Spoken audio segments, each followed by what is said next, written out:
കർത്താവായ യേശുക്രിസ്തുവിന്റെ അതിപരിശുദ്ധ നാമം വാഴ്ത്തപ്പെടുമാറാകട്ടെ.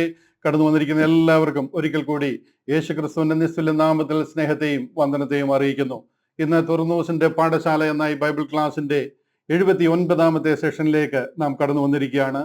ദ ബുക്ക് ഓഫ് ആക്ട്സ്, അപ്പോസ്തല പ്രവർത്തികളുടെ പുസ്തകത്തിൽ നിന്നാണ് നാം പഠിച്ചുകൊണ്ടിരിക്കുന്നത്. കഴിഞ്ഞ ആഴ്ചയിൽ 7ാമത്തെ അധ്യായം പഠിച്ച് നിർത്തുവാനായിട്ട് നമുക്ക് ഇടയായി. 8ാമത്തെ അധ്യായത്തിന്റെ 1 മുതൽ 4 വരെയുള്ള വാക്യങ്ങൾ പ്രാരംഭമായിട്ട് ഒന്ന് ഓടിച്ച് കാണുവാനായിട്ട് ഇടയായി. എന്നാൽ തുടർമാനമായിട്ട് ഇന്ന് 8ാമത്തെ അധ്യായം ചിന്തിക്കണം എന്ന് ഞാൻ കർത്താവിൽ ആഗ്രഹിക്കുന്നു. എല്ലാവരും ഉത്സാഹത്തോടെ കടന്നു വന്നിരിക്കുന്ന ഓർത്ത് ഞാൻ ദൈവത്തെ സ്തുതിക്കുന്നു. യൂട്യൂബിൽ ഈ വീഡിയോകൾ വരുമ്പോൾ തുടർന്ന് തിരിച്ചും അതിനെ കേൾക്കുവാനും ഈ പറയുന്ന കാര്യങ്ങൾ അങ്ങനെ തന്നെയോ എന്ന തിരുവചനത്തിൽ പരിശോധിക്കുവാനും ഞാൻ വിനീതമായിട്ട് വീണ്ടും വീണ്ടും ഓർമ്മിപ്പിക്കുകയാണ്. കാര്യം, ഈ ഒരു വലിയ സത്യങ്ങൾ ഒരു പക്ഷെങ്കിൽ മറ്റാരും പറയുന്നതായിട്ട് നിങ്ങൾ കേട്ട് കാണത്തില്ല. അതുകൊണ്ട് തന്നെ അതങ്ങനെ തന്നെയോ എന്ന് വചനം അതിൻ്റെ സത്യങ്ങൾ മറച്ചു വെക്കപ്പെടുന്നതിനിടയായി തീരാതെ വാസ്തവമായിട്ട് അതിനെ മനസ്സിലാക്കുവാനും സത്യവചനത്തെ യഥാർത്ഥമായിട്ട് പ്രസംഗിക്കുവാനും മനസ്സിലാക്കുവാനും കർത്താവിൻ്റെ വരവിന് വേണ്ടി നമ്മളെ തന്നെ ഒരുക്കുവാനും ഇതിലൂടെ ദൈവം സഹായിക്കട്ടെ എന്ന് ഞാൻ പ്രാർത്ഥിക്കുന്നു. അപ്പോസ്തല പ്രവർത്തികൾ 8ാം അധ്യായം 1 മുതൽ 4 വരെയുള്ള വാക്യങ്ങൾ നമ്മൾ ചിന്തിച്ചു. അതിനെ ഒന്ന് അൺപാക്ക് ചെയ്തിട്ട് ബാക്കി തുടർന്നുള്ള ഭാഗങ്ങളിലേക്ക് കടക്കുവാനായിട്ട് ഞാൻ ആഗ്രഹിക്കുന്നു.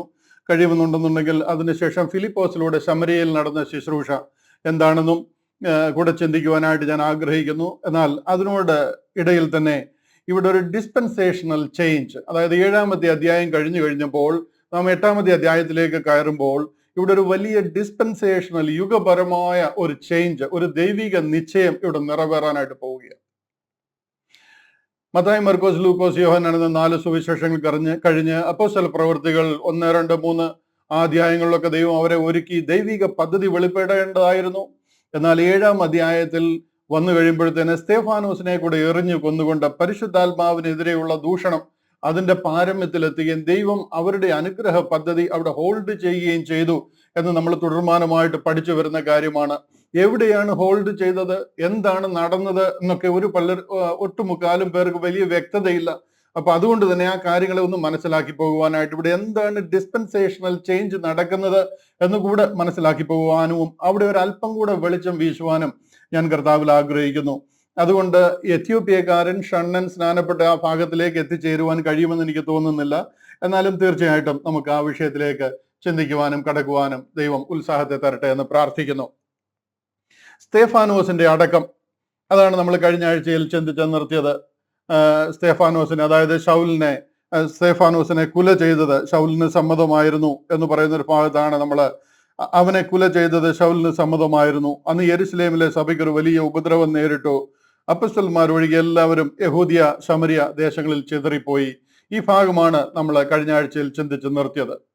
ഇവിടെ നമ്മളൊരു കാര്യം മനസ്സിലാക്കണം. സ്തേഫാനോസിന്റെ അടക്കം 2ാമത്തെ വാക്യത്തിൽ പറയുക, ഭക്തിയുള്ള പുരുഷന്മാർ സ്തേഫാനോസിനെ അടക്കം ചെയ്തു, അവനെക്കുറിച്ച് വലിയൊരു പ്രലാപം കഴിച്ചു. ഇവിടെ സ്തേഫാനോസിന്റെ അടക്കം എന്ന് പറയുന്നത് ഓൾമോസ്റ്റ് യഹൂദിയ പ്രത്യാശയുടെ അടക്കമായിരുന്നു എന്ന് നമുക്ക് മനസ്സിലാക്കാം. It was the burial of kingdom hopes. ഇവിടെ ഒരു ഡിസ്പെൻസേഷണൽ ചേഞ്ച് നടക്കുന്നതായിട്ട് നമുക്ക് കാണുവാനായിട്ട് കഴിയും. ഞാൻ പറഞ്ഞല്ലോ, മത്തായി, മർക്കോസ്, ലൂക്കോസ്, യോഹന്നാനിൽ കൂടെ കർത്താവിന്റെ ലോകത്തിലെ മിനിസ്ട്രിയിൽ കൂടെ ഇതാ കിങ്ഡം വരുന്നു, ഇതാ സ്വർഗരാജ്യത്തിലേക്ക് നിങ്ങൾ കടക്കാൻ പോകുന്നു, ഈ തലമുറ ഒഴിഞ്ഞു പോകത്തില്ല, നിങ്ങൾ അതിലേക്ക് കടക്കാൻ പോകുന്നു എന്ന് പറഞ്ഞ് അവരെ ഗ്രേറ്റ് കമ്മീഷനെ കൊടുത്ത് ലോകത്തിലെല്ലാം ചിതറിക്കിടക്കുന്ന അവരുടെ സഹോദരി സഹോദരങ്ങൾ, ഗോത്രങ്ങളായി, കുലങ്ങളായി ചിതറിക്കിടക്കുന്നവരെയൊക്കെ ഈ സുവിശേഷം അറിയിക്കുവാനും നിങ്ങളുടെ തലമുറയിൽ തന്നെ അത് നടക്കാൻ പോകുന്നു എന്നുള്ള വലിയൊരു ആഹ്വാനം അവർക്ക് കൊടുത്ത് 1ാം അധ്യായത്തിൽ നിങ്ങൾ ചിതറിപ്പോകരുത്, നിങ്ങൾ യെരുശലേമിലും യഹൂദയിലും പാർപ്പീൻ, ഉയരത്തിൽ നിന്ന് ശക്തി ലഭിച്ചതിന് ശേഷം യെരുശലേമിലും യഹൂദിയയിലെല്ലായിടവും ശമരിയയിലും പിന്നെ ഉലകത്തിന്റെ അറ്റത്തോളം എൻ്റെ സാക്ഷികളാകും.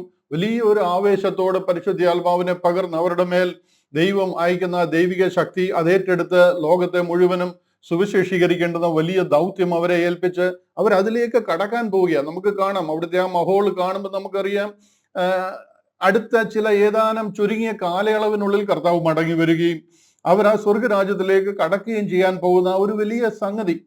എന്നാൽ ഇവിടെ 7ാമത്തെ അധ്യായത്തിൽ ആ കിങ്ഡം ഹോപ്സിനെ ഓൾമോസ്റ്റ് ബറിയൽ കുഴിച്ചു മൂടുന്നത് പോലെ സ്തേഫാനോസിന്റെ അടക്കം എന്ന് പറയുന്നത് almost it was a burial of kingdom hops.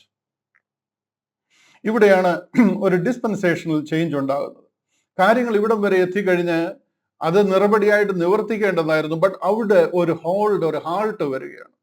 അതിനുശേഷം കൊലോസ്യ ലേഖനത്തിലൊക്കെ പറയുന്നത് പോലെ 1-ാം അധ്യായം 26-ാം വാക്യത്തിലൊക്കെ നമ്മൾ വായിക്കുന്നത് പോലെ പൂർവ്വകാലങ്ങൾക്കും തലമുറകൾക്കും മറഞ്ഞു കിടന്ന മർമ്മമെങ്കിലും ഇപ്പോൾ തന്റെ വിശുദ്ധന്മാർക്ക് വെളിപ്പെട്ടു വന്നിരിക്കുന്നു എന്ന് പറയുന്ന ബോഡി ഓഫ് ക്രൈസ്റ്റ്, അല്ലെങ്കിൽ കൃപായുഗം, dispensation of the grace of God എന്ന് പറയുന്ന ഒരു കാലഘട്ടം അവിടെ ആരംഭിക്കുവാനായിട്ട് കളമൊരുങ്ങിയിരിക്കുകയാണ്.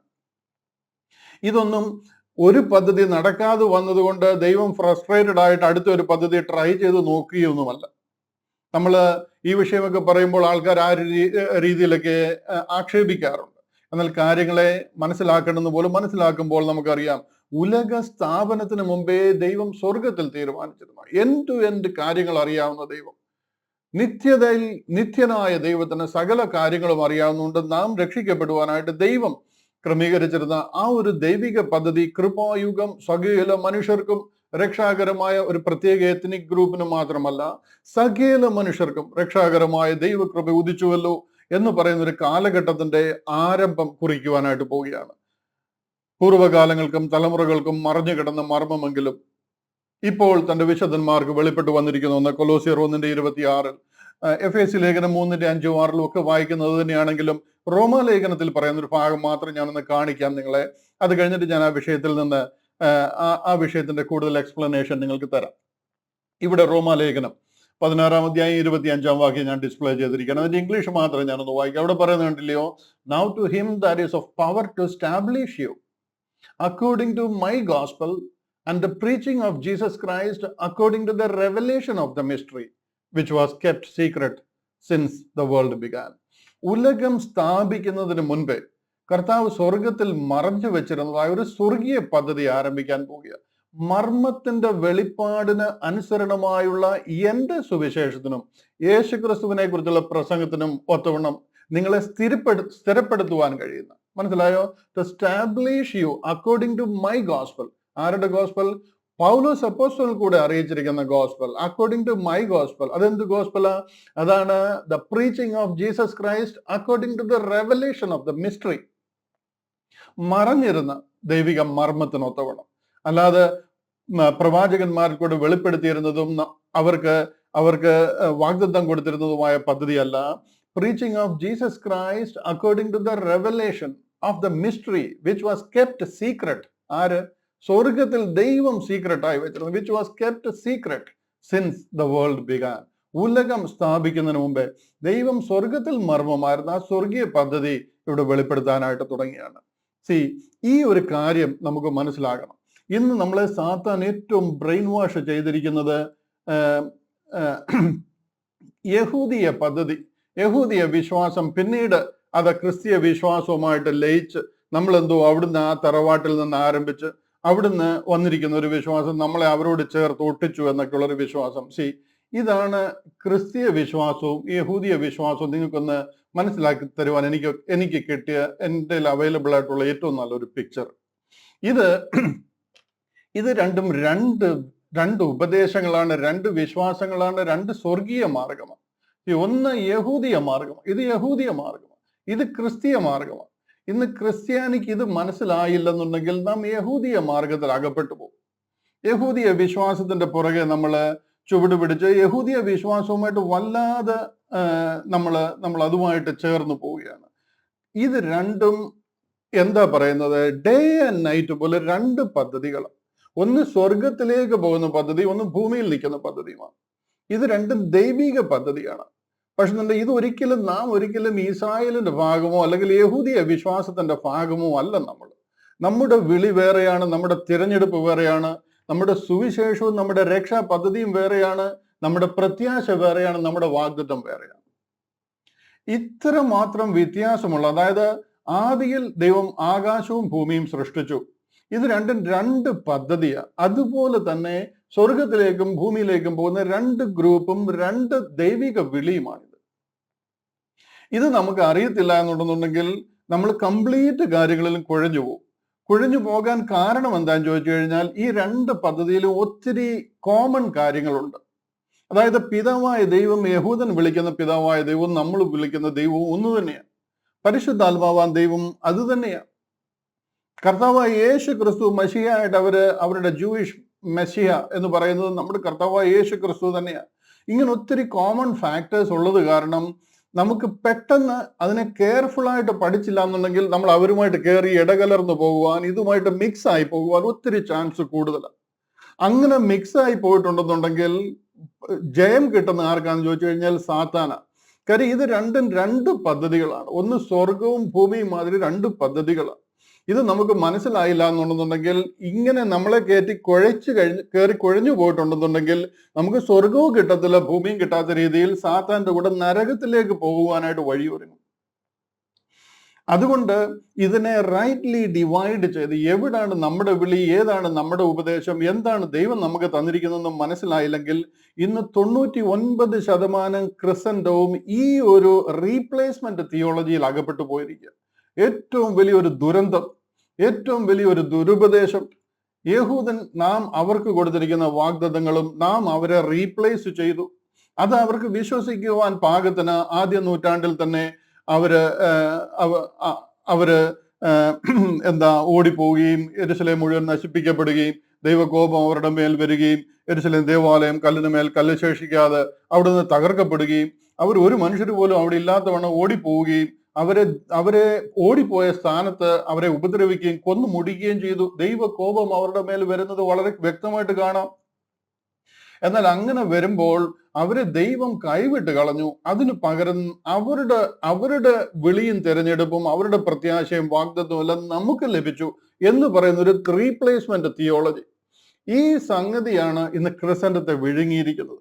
അതുകൊണ്ടാണ് ഇസ്രായേലുമായിട്ട് നമുക്ക് ഇത്രമാത്രം അടുപ്പം ഉണ്ടാകാനായിട്ട് കാരണം. അല്ലെന്നുണ്ടെങ്കിൽ ഈ കാര്യങ്ങൾ മുഴുവനും ഇന്നത്തെ നമ്മുടെ വിശ്വാസം നോക്കിക്കഴിഞ്ഞാൽ തനാക്കിൽ എന്ത് പറഞ്ഞിരിക്കുന്നു ആ കാര്യങ്ങളെ കുറിച്ച് നമുക്ക് അറിയത്തുള്ളൂ. നമ്മുടെ രക്ഷയ്ക്കായിട്ട് ദൈവം എന്ത് തന്നിരിക്കുന്നു ആ വിഷയത്തെക്കുറിച്ച് നമുക്ക് വലിയ ഐഡിയ ഇല്ല. എന്താണ് നാം രക്ഷിക്കപ്പെടുന്ന പദ്ധതി എന്നേ നമുക്ക് അറിയത്തില്ല. കാര്യം എന്താണെന്ന് ചോദിച്ചു കഴിഞ്ഞാൽ we did not rightly divide. ഇതാണ്, ഈ പദ്ധതികളെയാണ് റൈറ്റ്ലി ഡിവൈഡ് ചെയ്ത് നമ്മൾ കാര്യങ്ങൾ മനസ്സിലാക്കേണ്ടുന്നത്. ഇത് മനസ്സിലായില്ല എന്നുണ്ടെങ്കിൽ സ്തെഫാനോസിനെ കൊന്നു കഴിഞ്ഞപ്പോൾ എന്ത് നടന്നു? അടുത്ത ആളിനെ എടുത്തു, അടുത്ത ആള് കാര്യങ്ങൾ മുന്നോട്ട് പോയി. ആ രീതിയിൽ ഇങ്ങനെ പൊയ്ക്കൊണ്ടിരിക്കും. നമുക്കതിന്റെ ആ ഒരു വ്യത്യാസം മനസ്സിലാകത്തില്ല. നിങ്ങൾ എൻ്റെ കൂടെ ഉണ്ട്, നിങ്ങൾക്ക് ആ കാര്യങ്ങൾ മനസ്സിലാകുമെന്ന് ഞാൻ വിശ്വസിക്കുന്നു. ആ ജൂ ആൻഡ് ജെന്റൈൽ, ആ ഒരു വ്യത്യാസം നമുക്ക് അറിഞ്ഞിരിക്കണം. യഹൂദന്റെ വിളി അല്ല ക്രിസ്തീയ വിളി. ഇന്ന് യഹൂദൻ ആ ഒരു വിളിയിൽ ഇല്ലാത്തത് കൊണ്ട് നമുക്ക് ലഭിച്ചു എന്ന് നമ്മൾ കയറി വിശ്വസിച്ചിരിക്കുക. എന്നാൽ അങ്ങനല്ല കാര്യങ്ങൾ. ഇന്ന് അവരെല്ലാം തിരിച്ചു വന്നു. അവർ തിരിച്ചു വന്ന് അവരുടെ രാജ്യം സ്ഥാപിച്ച് അവർ വളരെ ശക്തമായിക്കൊണ്ടിരിക്കുകയാണ്. അവരോട് ദൈവം പറഞ്ഞ കാര്യങ്ങൾ അവരിൽ കൂടെ നിറവേറാൻ പോവുക. നമ്മളിപ്പോ ഒരു ഔട്ട്സൈഡറായി. നമ്മൾ നേരെ ആ ഒരു വിശ്വാസത്തിൽ നിന്നിരുന്ന ആളാണ്. നമ്മളിപ്പം വെളിയിലായി. ഇപ്പൊ നമ്മുടെ ഗതി എന്തായിട്ട് തീരും? അവരെ ദൈവം കൈവിട്ടു എന്നുള്ളത് ശരിയാ, പക്ഷെ അവരെ ദൈവം യഥാസ്ഥാനപ്പെടുത്തും. അത് ദൈവത്തിന്റെ പദ്ധതിയാണ്. ഞാൻ സാധാരണ പറയാറുള്ളതാണെങ്കിലും വീണ്ടും വീണ്ടും എന്തിനാണ് ഇത് എംഫസൈസ് ചെയ്യുന്നതെന്ന് ചോദിച്ചു കഴിഞ്ഞാൽ, നമ്മൾ അപ്പോസ്തല പ്രവൃത്തികൾ 1 മുതൽ ഇവിടം വരെ പഠിച്ചതിൽ ഇവിടെ നിന്നുള്ള മെയിൻ ടേക്ക് അവേ എന്ന് പറയുന്നത് യഹൂദനും ക്രിസ്ത്യാനിയും രണ്ടും രണ്ട് വിശ്വാസമാണ് എന്നുള്ള ഒരു അടിയുറച്ച വിശ്വാസം നമുക്ക് ഉണ്ടായിരിക്കണം. ഇതുവരെ നമ്മൾ ക്രിസ്ത്യാനിറ്റി ഇവിടെ ആരംഭിച്ചിട്ടില്ല. ഇവിടെ നടക്കുന്ന വഴി യഹൂദിയ വിശ്വാസമാണ്. അതുകൊണ്ട് ഇവിടെ നമ്മൾ കാണുന്ന അപ്പോസ്തലന്മാരൊന്നും ക്രിസ്ത്യാനികളല്ല, അവരെല്ലാം യഹൂദന്മാരാണ്. നമ്മുടെ വിശ്വാസത്തിൽ നമ്മൾ മനസ്സിലാക്കിയിരിക്കുന്നത് മോശ മുതൽ എല്ലാവരും ക്രിസ്ത്യാനികളായിട്ടാണ് നമ്മൾ കാണുന്നത്. മോശയെ ഒത്താൽ ക്രിസ്ത്യാനിയാക്കാൻ നമ്മൾ മടിക്കത്തില്ല. യോഹന്നാൻ സ്നാപകൻ ക്രിസ്ത്യാനിയാണ്, യേശു ക്രിസ്തു ക്രിസ്ത്യാനിയാണ്.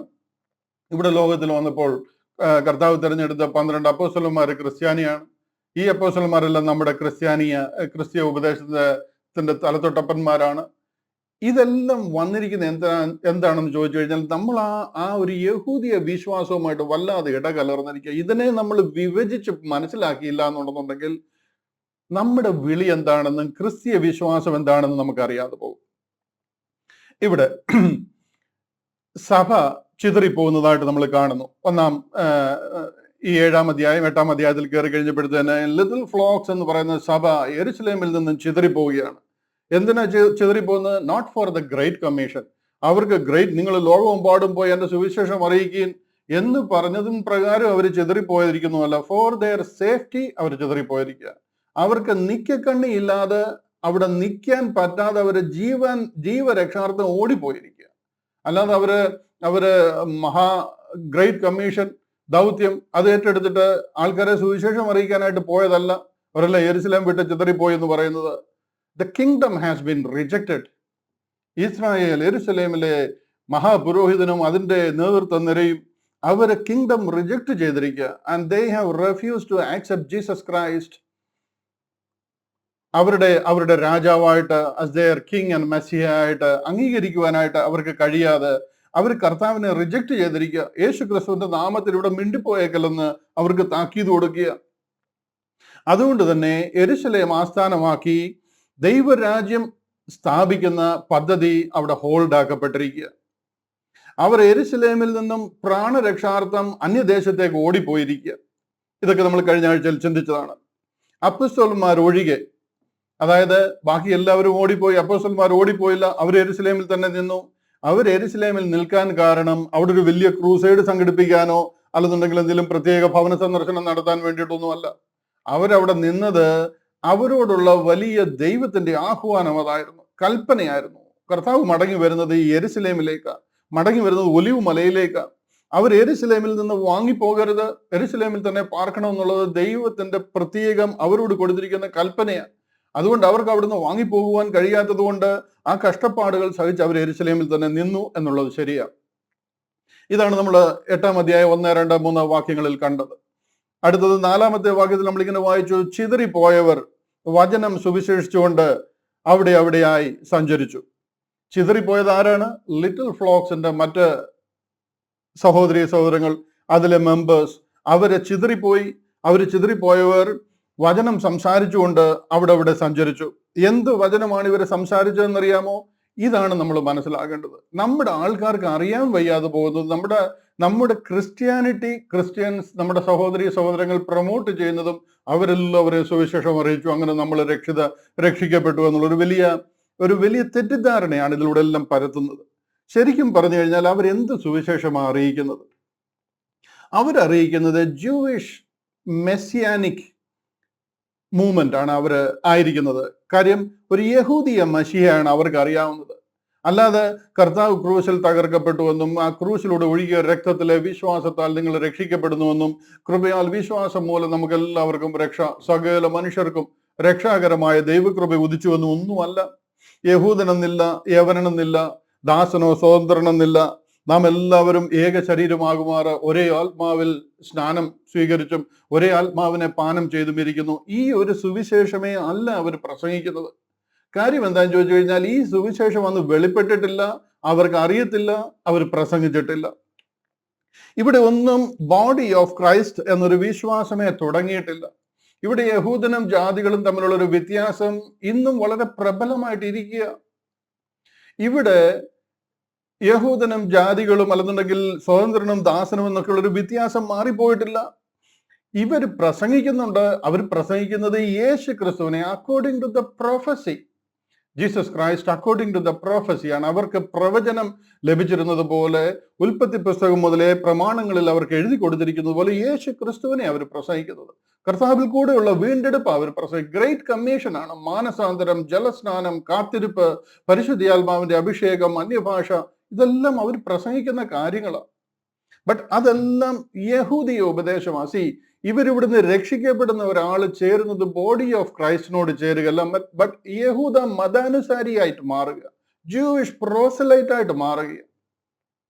ഇവിടെ ഒരാൾ രക്ഷിക്കപ്പെട്ടു കഴിഞ്ഞാൽ അദ്ദേഹം ജൂവിഷ് പ്രോസലൈറ്റ് ആയിട്ട്, യഹൂദ മതാനുസാരിയായിട്ട്, ആ യഹൂദിയ വിശ്വാസത്തിൽ അവരുടെ കൽപ്പനകൾ അനുസരിച്ച് അവരുടെ ആലയത്തിൽ പ്രാർത്ഥിച്ച്, കർത്താവേ സ്വർഗസ്ഥനായ ഞങ്ങളുടെ പിതാവേ നിന്റെ രാജ്യം വരണമേ എന്നുള്ള പ്രാർത്ഥനയോട് ജൂവിഷ് പ്രോസലൈറ്റ് ആയിട്ട് മാറുകയാണ് ചെയ്യുന്നത്.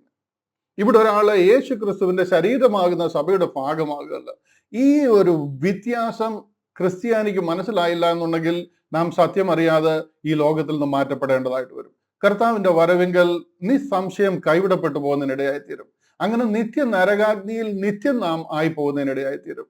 അതുകൊണ്ട് തന്നെ ഞാൻ ചില കട്ടിയായ വാക്കുകൾ ഇവിടെ ഉപയോഗിക്കുന്നെങ്കിലും അത് ശരിക്കും ഒന്ന് മനസ്സിലാകാൻ വേണ്ടിയിട്ടും ഹൃദയത്തിൽ ഒന്ന് കുത്തുകൊള്ളുവാൻ വേണ്ടിയിട്ടുമാണ്. കാര്യം ഇപ്പോഴാകുന്നു സുപ്രസാദ കാലം.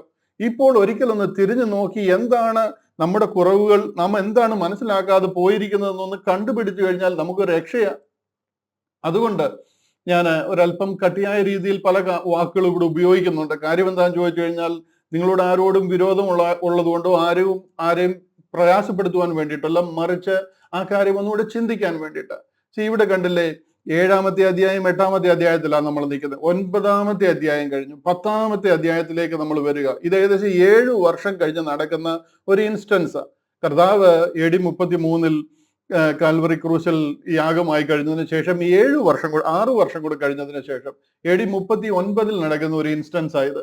അവിടെ പത്രോസ് അപ്പോസ്തലൻ കൊർന്നലിയോസിന്റെ വീട്ടിൽ പോകുന്ന ഭാഗം എഴുതിയിരിക്കുക. അവിടെ പത്രോസ് അപ്പോസ്തലൻ കൊർന്നലിയോസിനോട് പറയുന്നതായത്, അവിടെ പറയുന്നുണ്ടല്ലോ, അന്യജാതിക്കാരന്റെ അടുക്കൽ ചെല്ലുന്നതും അവനുമായി പെരുമാറ്റം ചെയ്യുന്നതും യഹൂദന് നിഷിദ്ധം എന്ന് നിങ്ങൾ അറിയുന്നുവല്ലോ. പന്തിരുവരുടെ അല്ലെന്നുണ്ടെങ്കിൽ ഉലകം മുഴുവനും പോയി സകലരെയും എൻ്റെ ജാതികളാക്കിക്കൊള്ളുവീൻ എന്നുള്ള കൽപ്പന ഏറ്റെടുത്ത് ലോകം മുഴുവൻ പോയി എല്ലാ ജാതികളെയും ക്രിസ്ത്യാനിയാക്കി എന്ന് വാദിക്കുന്നവരെ ഒന്ന് മനസ്സിലാക്കാൻ വേണ്ടിയിട്ട് പറയുക. അതും കഴിഞ്ഞ് 6 വർഷം കഴിഞ്ഞിട്ട് പത്രോസ് അപ്പോസ്തലൻ സ്വന്തം വായ കൊണ്ട് പറയുന്ന ഒരു ഭാഗമായത്, യഹൂദന് അന്യജാതിക്കാരന്റെ അടുക്കൽ ചെല്ലുന്നതും അവനുമായിട്ട് പെരുമാറ്റം ചെയ്യുന്നതും നിഷിദ്ധം എന്ന് നിങ്ങൾ അറിയുന്നുവല്ലോ. മനസ്സിലായോ? എങ്കിലും ഒരു മനുഷ്യനെയും മലിനനോ അശുദ്ധനോ എന്ന് പറയരുന്ന ദൈവം എനിക്ക് കാണിച്ചു തന്നിരിക്കുന്നു. എപ്പോ? ഇന്നലെ. എങ്ങനെ? ദുപ്പട്ടിയൊക്കെ ഇറക്കി കാണിച്ചെന്നെ മനസ്സിലാക്കി തന്നിരിക്കുന്നു. അങ്ങനെ എനിക്കിപ്പോ മനസ്സിലായി. 7 വർഷങ്ങൾക്ക് മുമ്പ് കൽപ്പന ലഭിച്ചത് ഇതല്ല. നിങ്ങൾക്ക് മനസ്സിലാകുന്നു ഞാൻ വിശ്വസിക്കുന്നു. 12 കർത്താവിനെ പ്രസംഗിച്ചു എന്നുള്ളത് ശരിയാ. അവർ പ്രസംഗിച്ചത് യഹൂദിയ മശിഹയാണ്, Christ according to the prophecy. ഇത് നിങ്ങൾ ഞാൻ പറയുന്നതിനെ അങ്ങനെ അംഗീകരിക്കണമെന്നില്ല. You check your Bible. വചനം അങ്ങനെ തന്നെയോ എന്ന് പരിശോധിക്കുക. ഇത് മനസ്സിലായില്ല എന്നുണ്ടെന്നുണ്ടെങ്കിൽ ക്ലിയർ നമ്മുടെ നിത്യത ഒരു ഭയങ്കര ക്വസ്റ്റ്യൻ മാർക്കിന്റെ മുമ്പിൽ നമ്മൾ നിൽക്കുക. എന്തെല്ലാം ചെയ്തെന്ന് പറഞ്ഞാലും, എത്ര പള്ളിയിൽ പോയെന്ന് പറഞ്ഞാൽ, എന്തെല്ലാം ചെയ്തെന്ന് പറഞ്ഞു കഴിഞ്ഞാൽ, മൂക്കിൽ നിന്ന് ശ്വാസം പോയി കഴിഞ്ഞാൽ, ഞാനത് പറയാൻ ആഗ്രഹിക്കുന്നില്ല, നിങ്ങളെ തന്നെ കണ്ടുണരുവാനും മനസ്സിലാക്കുവാനും വചനം അങ്ങനെ തന്നെയോ എന്ന് ചിന്തിക്കുവാനും ഞാൻ വിനീതമായിട്ട് ഓർപ്പിക്കുക. തോറയിൽ കൂടെ, നെവീമിൽ കൂടെ, കെത്തുവീമിൽ കൂടി ഒക്കെ അവരെ പറഞ്ഞു മനസ്സിലാക്കിയിരിക്കുന്ന according to Jesus Christ, according to the prophecy,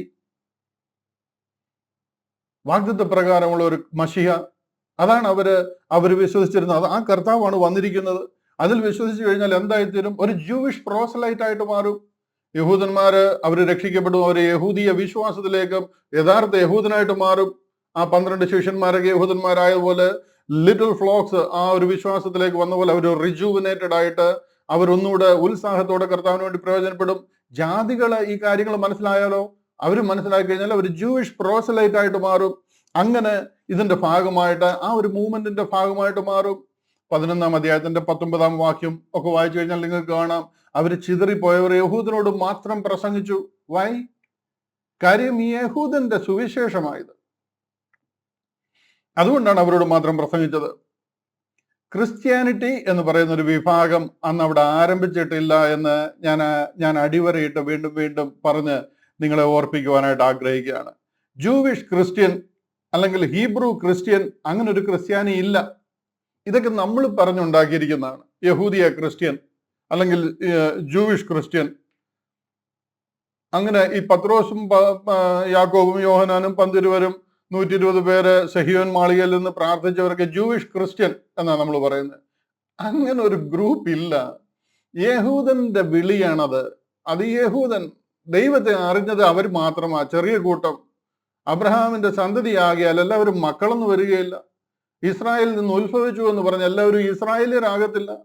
ഈ വെളിയിലുള്ള അവരെ ആ ഒരു ഗ്രൂപ്പിനെ നശിപ്പിച്ച് കളയാൻ വേണ്ടിയിട്ടാ കർത്താവ് ഈ പെർജിങ് അല്ലെന്നുണ്ടെങ്കിൽ വെളിപ്പാട് പുസ്തകത്തിൽ പറയുന്ന ആ കഷ്ടകാലമൊക്കെ, അവരെയൊക്കെ അതിൽ പട്ടുപോകും. അവര് കർത്താവിനെ അറിയുന്നവരെ മാത്രം പൊന്നുരുക്കുന്നത് പോലെ ആ വിശ്വാസത്തിൽ അവര് കർത്താവിന് വേണ്ടി നിൽക്കുന്ന ഒരു വലിയ ഗ്രൂപ്പ് യഹൂദിയ വിശ്വാസത്തിൽ നിന്ന് 3-2 പട്ടുപോകും.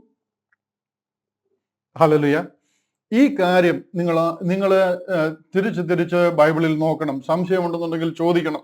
ആർക്കെങ്കിലും ഈ വിഷയം ഉറച്ചിട്ടില്ല എന്നുണ്ടെന്നുണ്ടെങ്കിൽ തീർച്ചയായിട്ടും ഒന്ന് മനസ്സിലാക്കുവാൻ ഞാൻ വിനീതമായിട്ട് വീണ്ടും ഓർപ്പിക്കുകയാണ്. ഇവിടെ 12 അപ്പോസ്തലന്മാരോ 120 പേരോ പിന്നെ പിറ്റേ ദിവസം ആ ഒരു വിശ്വാസത്തിലേക്ക് വന്ന 3000 പേരോ അല്ലെന്നുണ്ടെങ്കിൽ അതിനുശേഷം യെരുശലേം ദേവാലയത്തിന്റെ മുന്നിൽ വെച്ച് ആ ശലോമോന്റെ മണ്ഡപത്തിൽ വെച്ച് 5000 പേര് യേശു ക്രിസ്തുവിൽ വിശ്വസിക്കുന്നു. ഇവരൊന്ന് ക്രിസ്ത്യാനികളല്ല. ക്രിസ്തീയ വിശ്വാസം എന്ന് ആരംഭിച്ചിട്ടുമില്ല. യഹൂദന്മാരോട് ചോദിച്ചാൽ അവർ പറയും പോളാണ് ക്രിസ്ത്യാനിറ്റി ആരംഭിച്ചതെന്ന്. പക്ഷെ നമ്മുടെ ആൾക്കാർക്ക് അത് സമ്മതിക്കാൻ വലിയ മടിയാ. നമ്മളത് സമ്മതിച്ചു കഴിഞ്ഞിട്ടുണ്ടെങ്കിൽ നമ്മുടെ പ്രസ്ഥാനം മുഴുവൻ പൊളിയും. കാര്യം നമ്മൾ മനസ്സിലാക്കി വെച്ചിരിക്കുന്ന കാര്യങ്ങൾ കംപ്ലീറ്റ് തെറ്റാണെന്ന് മനസ്സിലാകും. പിന്നെ ഇത് ആർക്കോ വേണ്ടി കാര്യങ്ങളൊക്കെ ഇങ്ങനെ ചെയ്തിങ്ങനെ കൊണ്ടുപോയിക്കൊണ്ടിരിക്കുക. ഇവർക്ക് ആർക്കും തന്നെ ദൈവത്തെ ഭയമില്ലേ എന്ന് പലപ്പോഴും ഞാൻ ഓർത്തു പോകാറുണ്ട്. ദൈവത്തിന്റെ വരവിനെ കുറിച്ച് വാതോരാതെ പ്രസംഗിക്കുന്നുവെങ്കിലും സത്യം എന്താണെന്ന് മനസ്സിലാക്കാൻ ഒരല്പം പോലും സാവകാശം ഇവരൊന്നും കാണിക്കുക. എല്ലാവർക്കും പ്രസ്ഥാനം വളർത്തലും എല്ലാവരും അവരവരുടെ പ്രസ്ഥാനത്തെ മുന്നേ കൊണ്ടുവരിക എന്നുള്ള വ്യഗ്രതയാണ്. വചനം എവിടെയോ കിടക്കുന്നു. പന്തിരുവരെ ജാതികളോട് സുവിശേഷം പറഞ്ഞോ എന്ന് നമുക്ക് വേണമെങ്കിൽ ചോദിക്കാം. പറഞ്ഞു. അവർ പോയിടത്തൊക്കെ ചുരുക്കം ചിലരോട് പറഞ്ഞു. അവരുടെ പ്രൈമറി ഓഡിയൻസ് ജാതികളായിരുന്നില്ല. കാര്യം അവർ പൗലോസുമായിട്ടുള്ള എഗ്രിമെന്റ് അതായിരുന്നു. നിങ്ങൾ ജാതികളുടെ ഇടയിലും ഞങ്ങൾ യഹൂദന്മാരുടെ ഇടയിലും അല്ലെന്നുണ്ടെങ്കിൽ പരിച്ഛേദനക്കാരുടെ ഇടയിലും സുവിശേഷിച്ചുകൊള്ളാം. എന്നാൽ അവർ ഓടിപ്പോയ സ്ഥലങ്ങളിൽ ജാതികളുടെ രാജ്യങ്ങളിൽ അവർ ഓടിപ്പോകേണ്ടതായിട്ട് വന്ന് അവിടേക്ക് പല ജാതികളോടും അവർ സുവിശേഷം പറഞ്ഞിട്ടുണ്ട്. അവരുടെ ആരാധനയിലൊക്കെ ഒത്തിരി ജാതികൾ ചേർന്ന് വന്നിട്ടുണ്ട്. അവരോട് സുവിശേഷം പറഞ്ഞിട്ടുണ്ട്. പക്ഷെ അവരെ സുവിശേഷം പറഞ്ഞ് അവർ യഹൂദ മതാനുസാരിയായി മാറുക. പത്രോസ് അപ്പോസ്തലൻ ഒരാളോട് സുവിശേഷം പറഞ്ഞു കഴിഞ്ഞാൽ അദ്ദേഹം പത്രോസ് അപ്പോസ്തലനെ പോലെ ആയിത്തീരുക. യേശു ക്രിസ്തുവിൽ വിശ്വസിച്ച് ഒരു യഹൂദ മതാനുസാരിയായി തീരുക, അല്ല ക്രിസ്ത്യാനിയാകുകയല്ല ചെയ്യുന്നത്. കൃപയാൽ വിശ്വാസം മൂലം നിങ്ങൾക്ക് രക്ഷ എന്നൊരു വിശ്വാസമല്ല പത്രോസ് അപ്പോസ്തലൻ പ്രസംഗിക്കുന്നത്. കാൽവറിയിലൂടെ ഒഴുകിയ രക്തത്താൽ നിങ്ങളെ വീണ്ടെടുത്തിരിക്കുന്നുവെന്നല്ല.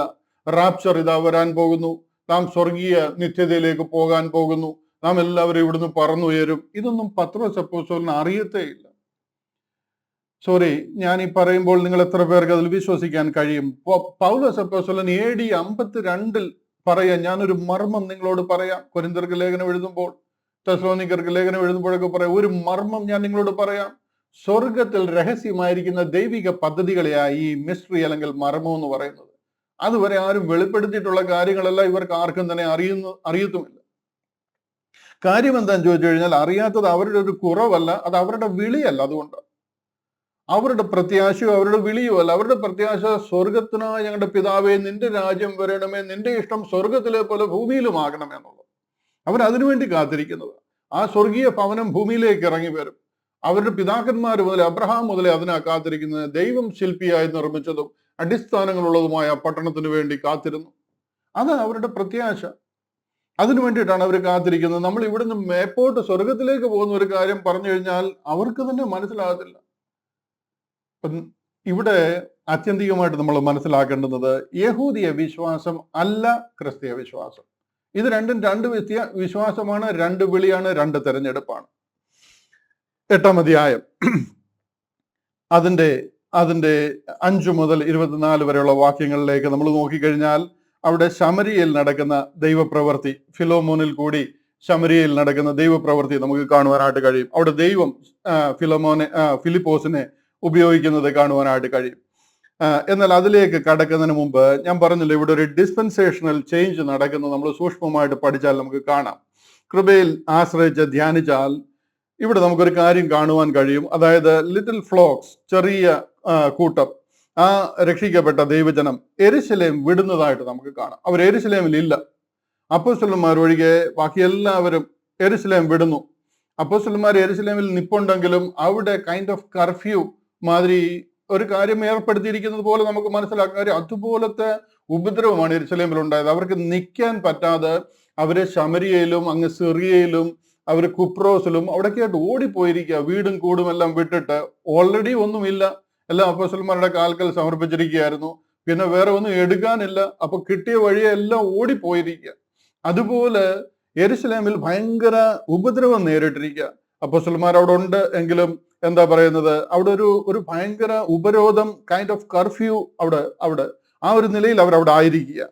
കാരണം ദൈവകോപം യെരുശലേമിന്റെ മേൽ വരാൻ പോവുക. ഇത് ദൈവിക പദ്ധതിയാണ്. അവരതുകൊണ്ട് തന്നെ യെരുശലേം വിട്ടു പോവുക. ദൈവത്തിന്റെ തേജസ് യെരുശലേം വിടാൻ പോവുക. യെരുശലേമിൽ നിന്ന് ഇറങ്ങി പോവുക. The glory of God is living Jerusalem. അവിടെ നിന്ന് ദൈവത്തിന്റെ സാന്നിധ്യം അവിടെ നിന്ന് ഇറങ്ങി പോവുകയാണ്. യെരുശലേം വിടുകയാണ്. നമുക്കിവിടെ നോക്കിക്കഴിഞ്ഞാൽ അടുത്ത അധ്യായങ്ങളിലൊക്കെ നോക്കിക്കഴിഞ്ഞാൽ നമുക്കത് കാണുവാനായിട്ട് കഴിയും. കർത്താവായ യേശു ക്രിസ്തുവിനെ ഒരു ഭാഗം ഞാൻ നിങ്ങളൊന്ന് വായിച്ച് കേൾപ്പിക്കണം, ഇതിനോടുള്ള ബന്ധത്തിൽ നിങ്ങൾക്ക് ഒന്ന് മനസ്സിലാക്കി തരാനായിട്ട്. അതായത് യെരുശലേമിൽ ആരംഭിച്ചതും യെരുശലേമിൽ ആസ്ഥാനമാക്കി സ്ഥാപിക്കേണ്ടുന്ന കിങ്ഡം അവിടെ വരാതെ അവിടെ യെരുശലേമിൽ നിന്നും അവർ ഓടിപ്പോവുകയാണ്. നിങ്ങൾ യെരുശലേമിൽ നിന്നും വാങ്ങിപ്പോകാതെ എന്നോട് കേട്ട പരിശുദ്ധാത്മാവിനെ പ്രാപിക്കുവാൻ തക്കൊണ്ട് നിങ്ങൾ യെരുശലേമിൽ പാർപ്പീൻ എന്ന് പറഞ്ഞ ജനം യെരുശലേമിൽ നിന്ന് ഓടിപ്പോവുകയാണ്. അടുത്ത 8-ാമത്തെ അധ്യായം നിങ്ങൾ കാണുന്ന മുഴുവൻ ശമരിയയിൽ ദൈവിക പ്രവൃത്തി നടക്കുന്നത്. 9-ാമത്തെ അധ്യായത്തിൽ ഡമസ്കോസിൽ പൗലോസിനെ പിടിക്കുന്നത്. 8-ാമത്തെ അധ്യായത്തിൽ നോക്കിക്കഴിഞ്ഞാൽ ഗാസ സ്ട്രിപ്പില് അല്ല എത്യോപ്യ എന്ന് വന്നവൻ ഗാസ സ്ട്രിപ്പിൽ രക്ഷിക്കപ്പെടുന്നത്. 9-ാമത്തെ അധ്യായത്തിൽ ഡമസ്കോസില്, 10-ാം അധ്യായത്തിൽ യോപ്പ, കൈസരിയ, 11-ാം അധ്യായത്തില് ഫൈനിക്കിയ, കുപ്രോസ്, അന്ത്യോക്യ. യെരുശലേം വിടുകയാണ്. യെരുശലേമിൽ നിന്ന് കാര്യങ്ങൾ മാറുകയാണ്. യെരുശലേമിൽ നിന്ന് ദൈവിക സാന്നിധ്യം മാറിപ്പോവുകയാണ്. The glory of the God is leaving Jerusalem. ഇവിടെ ഞാൻ 1-2 കാര്യങ്ങൾ നിങ്ങളൊന്ന് വായിച്ച് കേൾപ്പിച്ച് ആ വിഷയം അല്പം ഒന്ന് മനസ്സിലാക്കി തന്നിട്ട് ഞാൻ ഇതിന്റെ ബാക്കി കണ്ടിന്യൂഷൻ ആയിട്ട് വരാം. അതായത് കർത്താവായ യേശു ക്രിസ്തുവിനെ ക്രൂശിക്കുന്നതിന്റെ ചില ദിവസങ്ങൾക്ക് മുൻപായിട്ട് കർത്താവ് യെരുശലേം ദേവാലയത്തിൽ ശിഷ്യന്മാരുമായിട്ടായിരിക്കുമ്പോൾ പറയുന്ന ഒരു ഭാഗമാണ് മത്തായിയുടെ സുവിശേഷം 23-ാം അധ്യായം അതിന്റെ 29 മുതലുള്ള വാക്യങ്ങൾ പറയുന്നത്. ആ ഒരു അധ്യായം മുഴുവനും അതാണ് പറയുന്നത്. എന്നാൽ എല്ലാം വായിക്കാൻ പറ്റാത്തതുകൊണ്ട് ഞാൻ ചില വാക്യങ്ങൾ മാത്രം ഒന്ന് വായിക്കാം. മത്തായിയുടെ സുവിശേഷം 23-ാമത്തെ അധ്യായം അതിന്റെ 29 മുതലുള്ള ചില വാക്യങ്ങൾ ഞാനൊന്ന് വായിച്ച് നിങ്ങളെ ആ ഒരു വിഷയത്തിലേക്ക് ഒന്ന് കൊണ്ടുവരാൻ വേണ്ടിയിട്ട് ഞാനൊരു വലിയ കാര്യം പറയാൻ പോവുക. അതിന്റെ ഒരു ബാക്ക്ഗ്രൗണ്ട് നിങ്ങൾക്കൊന്ന് മനസ്സിലാക്കുവാൻ വേണ്ടിയിട്ട്. ഇവിടെ കർത്താവ് വായ്മൊഴിയായിട്ട് യെരുശലേം ദേവാലയത്തിൽ നിന്ന് ശാസ്ത്രിമാരോടും പരീശന്മാരോടും അവിടുത്തെ മേലാളന്മാരോടും പറയുകയാണ്, കപടഭക്തിക്കാരായ ശാസ്ത്രിമാരും പരീശന്മാരുമായുള്ളവരെ, നിങ്ങൾക്ക് കഷ്ടം! നിങ്ങൾ പ്രവാചകന്മാരുടെ കല്ലറകളെ പണിതും നീതിമാന്മാരുടെ കല്ലറകളെ അലങ്കരിച്ചും കൊണ്ട് ഞങ്ങൾ പിതാക്കന്മാരുടെ കാലത്തുണ്ടായിരുന്നുവെങ്കിൽ പ്രവാചകന്മാരെ കൊല്ലുന്നതിൽ കൂട്ടാളികളാകിയില്ലായിരുന്നു എന്ന് പറയുന്നു. നിങ്ങൾ ഇവിടെ നിന്നുകൊണ്ട് പറയുന്നു, അന്ന് സക്കറിയാവിനെയും ജെരമ്യാവിനെയും അതുപോലെ യെശയ്യാവിനെയും ഒക്കെ കൊന്ന സമയത്ത് ഞങ്ങൾ ഉണ്ടായിരുന്നുണ്ടെങ്കിൽ ഞങ്ങളത് കൊല്ലത്തില്ലായിരുന്നു എന്ന് പറഞ്ഞ് അവരുടെ കല്ലറകൾക്ക് പൂമാല ഇടുകയും അത് അലങ്കരിച്ചും കൊണ്ട് നിങ്ങൾ വലിയ ന്യായം പറയുന്നു. ഞങ്ങളുടെ പിതാക്കന്മാരുടെ കാലത്തുണ്ടായിരുന്നുവെങ്കിൽ പ്രവാചകന്മാരെ കൊല്ലുന്നതിൽ കൂട്ടാളികളാകിയില്ലായിരുന്നു എന്ന് പറയുന്നു. അങ്ങനെ നിങ്ങൾ പ്രവാചകന്മാരെ കൊന്നവരുടെ മക്കൾ എന്ന് നിങ്ങൾ തന്നെ സാക്ഷ്യം പറയുന്നു. നിങ്ങളത് എഗ്രി ചെയ്യുന്നു. നിങ്ങൾക്കത് മനസ്സിലായിട്ടുണ്ട്. നിങ്ങൾക്കറിയാം പിതാക്കന്മാരുടെ അളവ് നിങ്ങൾ പൂരിപ്പിച്ചുകൊള്ളുവീൻ. അത് തന്നെയാണ് നിങ്ങൾ വേറൊരു നിലയിൽ ഇന്ന് ചെയ്തുകൊണ്ടിരിക്കുന്നത്. പിതാക്കന്മാർ എന്ത് ചെയ്തോ അതിന്റെ അളവ് നിങ്ങൾ ഇന്ന് പൂരിപ്പിച്ചുകൊണ്ടിരിക്കുക. നിങ്ങൾ സത്യം മനസ്സിലാകാതെ, നീതിമാനെ നിങ്ങൾ മനസ്സിലാക്കാതെ, കർത്താവ് സ്വന്തത്തിലേക്ക് വന്ന് അവനെ കൈക്കൊള്ളാതെ നിങ്ങൾ പിതാക്കന്മാരുടെ അളവ് ഇന്ന് പൂരിപ്പിച്ചുകൊണ്ടിരിക്കുകയാണ്. പാമ്പുകളെ, സർപ്പസന്തതികളെ, നിങ്ങൾ നരകവിധി എങ്ങനെ ഒഴിഞ്ഞു പോകും? കർത്താവ് അവരുടെ മുഖത്ത് നോക്കി ചോദിക്കുക. പരീശന്മാരോടും ശാസ്ത്രിമാരോടും ഒക്കെ യെരുശലേം ദേവാലയത്തിൽ നിന്ന് ചോദിക്കുന്ന ഒരു ഭാഗമാണ്. പാമ്പുകളെ, സർപ്പസന്തതികളെ. ഈ സർപ്പസന്തതികളെ എന്നൊക്കെ പറയാൻ കാര്യം സർപ്പത്തിന്റെ പിടിയിലാണ് ഇപ്പോഴും. അങ്ങ് ഏദൻ തോട്ടത്തിൽ വന്ന സർപ്പത്തിന്റെ സന്തതികളാ, സാത്താന്റെ സന്തതികളാ. നിങ്ങൾ നരകവിധി എങ്ങനെ ഒഴിഞ്ഞു പോകും? അത് തന്നെ നിങ്ങളുടെ പിതാക്കന്മാർ ചെയ്ത കാര്യങ്ങൾ തന്നെ നിങ്ങൾ ഇപ്പോഴും ചെയ്യുന്നു. അതുകൊണ്ട് ഞാൻ പ്രവാചകന്മാരെയും ജ്ഞാനികളെയും ശാസ്ത്രിമാരെയും നിങ്ങളുടെ അടുക്കൽ അയക്കുന്നു. അവരിൽ ചിലരെ നിങ്ങൾ ക്രൂശിച്ചു കൊല്ലുകയും ചിലരെ നിങ്ങളുടെ പള്ളികളിൽ ചമ്മട്ടി കൊണ്ട് അടിക്കുകയും പട്ടണത്തിൽ നിന്ന് പട്ടണത്തിലേക്ക് ഓടിക്കുകയും ചെയ്യും. നീതിമാനായ ഹാബേലിന്റെ രക്തം മുതൽ നിങ്ങൾ മന്ദിരത്തിനും യാഗപീഠത്തിനും നടുവിൽ വെച്ച് കൊന്നവനായി ബരഖ്യാവിന്റെ മകനായ സെഖരിയാവിന്റെ രക്തം വരെ ഭൂമിയിൽ ചൊരിഞ്ഞ നീതിയുള്ള രക്തമെല്ലാം നിങ്ങളുടെ മേൽ വരേണ്ടതാകുന്നു. മനസ്സിലാകുന്നുണ്ടോ? കഴിഞ്ഞ ആഴ്ചയിലൊക്കെ ഞാൻ വായിച്ച് കേൾപ്പിച്ചതാ. സെഖരിയാവിനെ പള്ളിമുറ്റത്ത് പള്ളിയുടെ പ്രാകാരത്തിൽ വെച്ച് എറിഞ്ഞു കൊല്ലുക. അവർക്കെതിരായിട്ട് അല്ലെന്നുണ്ടെങ്കിൽ ഇസ്രായേലിന്റെ ദൈവം അവരോട് അരുളി ചെയ്ത കാര്യങ്ങൾ പറയുമ്പോൾ ബരഖ്യാവിന്റെ മകനായ സെഖരിയാവിനെ എറിഞ്ഞു കൊല്ലുക. ഹാബേലിന്റെ രക്തം മുതൽ മന്ദിരത്തിന് യാഗപീഠത്തിന് നടുവിൽ വെച്ച് കൊന്നവനായ ബരഖ്യാവിന്റെ മകനായ സെഖരിയാവിന്റെ രക്തം വരെ ഭൂമിയിൽ ചൊരിഞ്ഞ നീതിയുള്ള രക്തമെല്ലാം നിങ്ങളുടെ മേൽ വരേണ്ടതാകുന്നു. നിങ്ങളുടെ പിതാക്കന്മാരാണ്, നിങ്ങളും അത് തന്നെ ചെയ്യുന്നു. ഇതൊക്കെയും ഈ തലമുറ മേൽ വരും എന്ന് ഞാൻ സത്യമായിട്ട് നിങ്ങളോട് പറയുന്നു. 24-ാം അധ്യായത്തിൽ അന്ത്യം, മത്തായിയുടെ സുവിശേഷം അതിന്റെ അവസാനത്തിൽ എന്തു നടക്കുന്നു എന്നൊക്കെ പറയുന്നതിന് തൊട്ട് മുമ്പായിട്ട് കർത്താവ് പറയുന്ന കാര്യങ്ങളാ. ഇതൊക്കെയും ഈ തലമുറയിൽ വരും എന്ന് ഞാൻ സത്യമായിട്ട് നിങ്ങളോട് പറയുന്നു. ഈ തലമുറ ഇത് അനുഭവിക്കും. യെരൂശലേമേ, യെരൂശലേമേ, പ്രവാചകന്മാരെ കൊല്ലുകയും നിന്റെ അടുക്കൽ അയച്ചിരിക്കുന്നവരെ കല്ലെറിയുകയും ചെയ്യുന്നവളെ, കോഴി തന്റെ കുഞ്ഞുങ്ങളെ ചിറകിൻ കീഴിൽ ചേർക്കും പോലെ നിന്റെ മക്കളെ ചേർത്ത് കൊള്ളുവാൻ എനിക്ക് എത്ര വട്ടം മനസ്സായിരുന്നു, നിങ്ങൾക്കോ മനസ്സായില്ല. നിങ്ങൾ കംപ്ലീറ്റ് ദൈവിക സാന്നിധ്യത്തിൽ നിന്ന്, ദൈവിക വിളിയിൽ നിന്ന്, ദൈവിക ഉദ്ദേശത്തിൽ നിന്ന്, ദൈവനീതിയിൽ നിന്ന് നിങ്ങൾ മാറിപ്പോയിരിക്കുക. അതുകൊണ്ട് കർത്താവായ യേശു ക്രിസ്തു വായ്മൊഴിയായിട്ട് പറയുന്ന ഭാഗമായത്, യെരൂശലേമേ, യെരൂശലേമേ, പ്രവാചകന്മാരെ കൊല്ലുകയും നിന്റെ അടുക്കൽ അയച്ചിരിക്കുന്നവരെ കല്ലെറിയുകയും ചെയ്യുന്നവളെ, കോഴി തന്റെ കുഞ്ഞുങ്ങളെ ചിറകിൻ കീഴിൽ ചേർക്കും പോലെ നിന്റെ മക്കളെ ചേർത്ത് കൊള്ളുവാൻ എനിക്ക് എത്ര വട്ടം മനസ്സായിരുന്നു, നിങ്ങൾക്കോ മനസ്സായില്ല. നിങ്ങളുടെ ഭവനം ശൂന്യമായി തീരും. യെരൂശലേം ശൂന്യമായി തീരും. നിങ്ങളുടെ ഭവനം ശൂന്യമായി തീരും. കർത്താവിന്റെ നാമത്തിൽ വരുന്നവൻ അനുഗ്രഹിക്കപ്പെട്ടവൻ എന്ന് നിങ്ങൾ പറയുവോളം നിങ്ങൾ ഇനി എന്നെ കാണുകയില്ല എന്ന് ഞാൻ നിങ്ങളോട് പറയുന്നു. കർത്താവിടെ പറയുകയാണ്, നിങ്ങൾക്ക് ഇതുവരെയും ദൈവിക നീതി എന്താണെന്ന് മനസ്സിലായിട്ടില്ല, ദൈവത്തിന്റെ വിളി എന്താണെന്ന് മനസ്സിലായിട്ടില്ല. ദൈവിക ശബ്ദം അറിയിക്കുവാൻ ദൈവത്തിന്റെ നാവായി ദൈവം അയച്ചിരിക്കുന്ന പ്രവാചകന്മാരെ നിങ്ങൾ എറിഞ്ഞു കൊന്നതല്ലാതെ നിങ്ങളത് അനുസരിച്ചിട്ടില്ല. ഇന്ന് നിങ്ങളുടെ പിതാക്കന്മാർ ചെയ്ത അതേ കാര്യങ്ങൾ തന്നെ നിങ്ങൾ പൂരിപ്പിക്കുന്നു. ദൈവപുത്രനായ ക്രിസ്തു സ്വന്തത്തിലേക്ക് വന്നിട്ട് നിങ്ങൾ ഇതുവരെ മനസ്സിലാക്കിയിട്ടില്ല. നിങ്ങൾ അത്ഭുതങ്ങളും അടയാളം കഴിഞ്ഞ 3.5 വർഷം എൻ്റെ കയ്യിൽ നിന്ന് കണ്ടിട്ട് എന്നിൽ നിന്ന് അനുഭവിച്ചിട്ട് നിങ്ങളത് മനസ്സിലാക്കിയിട്ടില്ല.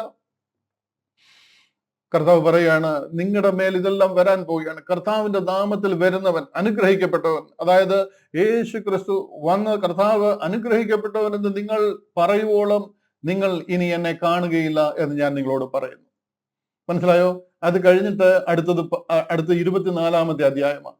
24-ാം അധ്യായം ഇത് തുടർച്ചയായിട്ട് എഴുതി പോയിരിക്കുക. നമ്മൾ അധ്യായങ്ങളൊക്കെ തിരിച്ചത് കൊണ്ടാണ് നമുക്ക് അടുത്ത 24-ാമത്തെ അധ്യായമായിട്ട് തീർന്നത്. അല്ലാന്നുണ്ടെന്നുണ്ടെങ്കിൽ അത് തുടർമാനമായിട്ട് എഴുതി പോവുകയാണ്. 24-ാം അധ്യായം അവിടെ അധ്യായങ്ങളും വാക്യങ്ങളുമായിട്ടൊക്കെ തിരിക്കുന്നത് അതിന് ശേഷമാണല്ലോ. സ്ക്രോളിൽ ഇങ്ങനെ എഴുതി പോയിരിക്കുക. യേശു ദേവാലയം വിട്ടു പോകുമ്പോൾ ശിഷ്യന്മാർ അവന് ദേവാലയത്തിന്റെ പണി കാണിക്കേണ്ടതിന് അവന്റെ അടുക്കൽ വന്നു. ഇത് പറഞ്ഞ് കർത്താവ് ആലയത്തിൽ നിന്നും പുറത്തിറങ്ങിയാണ്. ആലയത്തിൽ നിന്നും വെളിയിലിറങ്ങി ആലയത്തിൽ നിന്ന് വെളിയിൽ പോവുകയാണ്. ദേവാലയത്തിന്റെ പണി കാണിക്കേണ്ടതിന് അവന്റെ അടുക്കൽ വന്നു. അതിനുശേഷം അടുത്ത വാക്യം, അവൻ അവരോട്, ഇതെല്ലാം കാണുന്നില്ലയോ? ഇടിഞ്ഞു പോകാതെ കല്ലിന്മേൽ കല്ല് ശേഷിക്കയില്ല എന്ന് ഞാൻ സത്യമായിട്ട് നിങ്ങളോട് പറയുന്നു എന്ന് പറഞ്ഞു. ഇത് ഇവിടെ നിലനിൽക്കത്തില്ല, ഇത് മുഴുവൻ ഇടിഞ്ഞു പോകുമെന്ന് പറയാം. അവൻ ഒലിവ് മലയിൽ ഇരിക്കുമ്പോൾ ശിഷ്യന്മാർ തനിച്ച് അവന്റെ അടുക്കൽ വന്നു. ഇതെപ്പോൾ സംഭവിക്കും എന്നും നിന്റെ വരവിനും ലോകാവസാനത്തിനും അടയാളം എന്ത് എന്നും പറഞ്ഞു തരണം എന്ന് അപേക്ഷിച്ചു. ഇവിടെ ഞാൻ നിങ്ങളെ 1-2 കാര്യങ്ങളൊന്നും മനസ്സിലാക്കി തരണം. കാര്യം എന്താണ് ഞാൻ ഈ വായിച്ചത്, എന്താണ് കർത്താവ് ഇവിടെ പറയുന്നത് എന്നുള്ളത് ഒന്ന് വാസ്തവമായിട്ട് മനസ്സിലാക്കാനായിട്ട് ഒരു പിക്ചർ ഞാൻ നിങ്ങളെ ഒന്ന് കാണിക്കാം. ഇവിടെ എന്താണ് ആക്ച്വലി നടക്കുന്നതെന്ന് ചോദിച്ചു കഴിഞ്ഞാൽ, ഇത് കണ്ടില്ലേ, ഈ യെരൂശലേം ദേവാലയം നിൽക്കുന്നത്, യെരൂശലേം ദേവാലയമാണ് ഞാൻ ഈ വരച്ചിരിക്കുന്ന ഈ ഒരു ഭാഗം, ഈ ഒരു സ്ക്വയർ മാതിരി കാണുന്നത് യെരൂശലേം ദേവാലയമാണ്. ഈ യെരൂശലേം ദേവാലയത്തിന്റെ ഹോളി ഓഫ് ഹോളീസ് അല്ലെങ്കിൽ അതിപരിശുദ്ധ സ്ഥലമാണ് ഈ മഞ്ഞ നിറത്തിൽ കാണുന്ന ഈ ഭാഗം. ഇവിടാണ് ദൈവിക തേജസ് വസിക്കുന്നത്, ഹോളി ഓഫ് ഹോളീസ് അല്ലെങ്കിൽ അതിപരിശുദ്ധ സ്ഥലം. അത് കഴിഞ്ഞാൽ ബ്ലൂ കളറിൽ അതിന്റെ മുന്നേ കാണുന്നതാണ് ഹോളി പ്ലേസ് അല്ലെങ്കിൽ വിശുദ്ധ സ്ഥലം, പരിശുദ്ധ സ്ഥലം എന്ന് പറയുന്ന സ്ഥലം. അതിന്റെ ചുറ്റുപാടും ഈ ഗ്രേ കളറിൽ കാണുന്നതാണ് ജൂയിഷ് കോർട്ട്യാർഡ് അല്ലെങ്കിൽ യഹൂദന്റെ പ്രാകാരം എന്ന് പറയുന്നത്. ഈ വെളിയിൽ കാണുന്ന പ്രാകാരം അതെല്ലാവർക്കും വരാൻ പറ്റുന്ന പ്രാകാരം, അജാതികൾക്കും വരാൻ പറ്റുന്ന ഒരു കോർട്ട്യാർഡാണ്. ഇതാണ് അവരുടെ ഒരു ജൂയിഷ് ടെമ്പിളിന്റെ ഒരു ചെറിയ ഒരു സ്കെച്ച്. അതിന്റെ മുൻവശം ഇതാണ് ഈസ്റ്റ് ഗേറ്റ് അല്ലെങ്കിൽ കിഴക്കേ വാതിൽ എന്ന് പറയുന്നത്. ഈ ഭാഗത്തെയാണ് ശലോമോന്റെ മണ്ഡപം അല്ലെങ്കിൽ സോളമൻസ് പോർട്ടിക്കോ. ശലോമോന്റെ കാലത്ത് പണി കഴിച്ചിരിക്കുന്ന ശലോമോൻ പണിത ടെമ്പിളാണ്. അപ്പൊ അതിന്റെ ഇവിടെ ശലോമോന്റെ മണ്ഡപം എന്ന് പറയുന്ന സോളമൻസ് പോർട്ടിക്കോ എന്ന് പറയുന്ന ഒരു ഭാഗമുണ്ട്. അതാണ് ഇവിടെ. അത് കഴിഞ്ഞ് കിഴക്കേ വാതിലാണ്. അത് കഴിഞ്ഞിട്ട് അതിന് മുന്നോട്ട് നോക്കിക്കഴിഞ്ഞാൽ ഇത് കാണുന്നത് ഒലിവ് മലയാണ്. ഇവിടെ നിന്ന് ഒരു മൈൽ യാത്ര, 1 മൈൽ ദൂരമാണ് ഈ ഒലിവ് മലയ്ക്കുള്ളത്. അതായത് ഒരു ശബത്ത് ദിവസത്തെ വഴി ദൂരം എന്ന് പറയും. ഒരു ശബത്ത് ദിവസം 1 മൈലേ ഒരാൾക്ക് നടക്കാൻ അധികാരമുള്ളൂ. ഇവിടുന്ന് 1 മൈൽ ദൂരത്തിലാണ് ഈ ഒലിവ് മല ഈ കാണുന്നത്. ഈ ഭാഗം എന്ന് പറയുന്നത് നോർത്ത് ഗേറ്റ്. എവിടെയാണ് സുന്ദരം എന്ന ഗോപുരവാതിലൊക്കെ ഉള്ളത്. ഇതാണ് യെരൂശലേം ദേവാലയത്തിന്റെ ഒരു ചെറിയ ഒരു പിക്ചർ. ഇവിടെ നിന്നും ഗ്ലോറി ഓഫ് ഗോഡ്, അതായത് ദൈവത്തിന്റെ ആ തേജസ് ഹോളി ഓഫ് ഹോളീസിൽ നിന്നും ആ ഹോളി പ്ലേസിൽ കൂടെ ഇറങ്ങി പ്രാകാരത്തിൽ നിന്ന് ഈ കിഴക്കേ വാതിക്കൽ വന്ന് കിഴക്കേ വാതിൽ നിന്നും ഈ ഒലിവ് മലയിലേക്ക് പോകുക. അതായത് യെരുശലേമിൽ നിന്ന് ദൈവത്തിന്റെ തേജസ് ഇറങ്ങി പോകുന്നതായിട്ട് നമുക്ക് കാണാം. ഞാൻ വായിച്ച് കേൾപ്പിച്ച ഭാഗത്ത് കർത്താവ് യേശു ക്രിസ്തു ഈ ഒരു സ്ഥലത്ത് നിൽക്കുക. ഈ ഹോളി പ്ലേസിൽ നിന്നും കർത്താവ് ഇറങ്ങി, ഇവിടെ നിന്നും ഇറങ്ങി കോർട്ടിയാടിൽ കൂടെ ഇറങ്ങി ഈ കിഴക്കേ വാതിൽ കൂടെ ഈ ഈ ഒലിവ് മലയിലേക്ക് പോകുന്ന ഭാഗമാണ് ഞാനിപ്പോൾ നിങ്ങൾ വായിച്ച് കേൾപ്പിച്ചത്. ഇവിടെ ഇറങ്ങുമ്പോഴാണ് ശിഷ്യന്മാർ ചോദിക്കുന്നത്, കർത്താവ് ഇതിന്റെ പണി കണ്ടോ, എത്ര മനോഹരം എന്നൊക്കെ ചോദിക്കുമ്പോൾ ഇത് കല്ലിന്മേൽ കല്ല് ശേഷിക്കാതെ ഇടിഞ്ഞു പോകുന്നൊക്കെ പറയുന്നത് ഈ ഭാഗത്ത് വെച്ചാ. അവിടെ നിന്നും ഒലിവ് മലയിലേക്ക് നടക്കുക. ഒലിവ് മലയിൽ എത്തിക്കഴിഞ്ഞപ്പോൾ അതിൽ കുറച്ച് കയറി കഴിഞ്ഞപ്പോഴാണ് അവർ ചോദിക്കുന്നത്, നിന്റെ വരവിനും ഇതൊക്കെ നടക്കാൻ എന്താണ് ലക്ഷണങ്ങൾ എന്ന് പറയുമ്പോൾ അവർക്ക് അത് എക്സ്പ്ലെയിൻ ചെയ്ത് കൊടുക്കുന്ന ഭാഗമാണ് 24-ാം അധ്യായത്തിൽ മുഴുവൻ നമ്മൾ കാണുന്നത്. 1-2 പിക്ചറുകളിലൂടെ ഞാൻ നിങ്ങളെ കാണിച്ചു തന്നു കൂടുതൽ മനസ്സിലാക്കാനായിട്ട് ശ്രമിക്കാം. ഇതാണ് യെരുശലേം ദേവാലയത്തിന്റെ ഒരു സ്കെച്ച്. ഞാൻ ഇന്റർനെറ്റിൽ നിന്ന് എടുത്തിരിക്കുന്ന സ്കെച്ചാണ്. ഇതിലെ ഹോളി ഓഫ് ഹോളീസ് എന്ന് പറയുന്നത് ഈ ഭാഗമാണ്. ഈ മഞ്ഞ കളറിൽ കാണുന്ന ഹോളി ഓഫ് ഹോളീസ് എന്ന് പറയുന്നത് ഇതാണ് അതിന്റെ വിശുദ്ധ സ്ഥലം എന്ന് പറയുന്നത്. അതിന്റെ പ്രാകാരമാണ് ഈ വെളിയിൽ കാണുന്നത്. അതിന്റെ പ്രാകാരമാണ് ഇത് ഹോളി ഓഫ് ഹോളീസ് ആണ്. ഇത് അതിന്റെ ഹോളി പ്ലേസ് ആണ്. വെളിയിൽ കാണുന്നത് അതിന്റെ പ്രാകാരമാണ്. ഇതാണ് ജെന്റൈൽസ് കോർട്ട്യാർഡ് എന്ന് പറയുന്നത്. വെളിയിലുള്ള ജാതികൾക്കൊക്കെ വരാൻ പറ്റുന്ന കോർട്ട്യാർഡാണ്. ഇതാണ് ശലോമോന്റെ മണ്ഡപം. ഇതാണ് സോളമൻസ് പോർട്ടിക്കോ ഈ ഭാഗത്ത് കാണുന്നത്.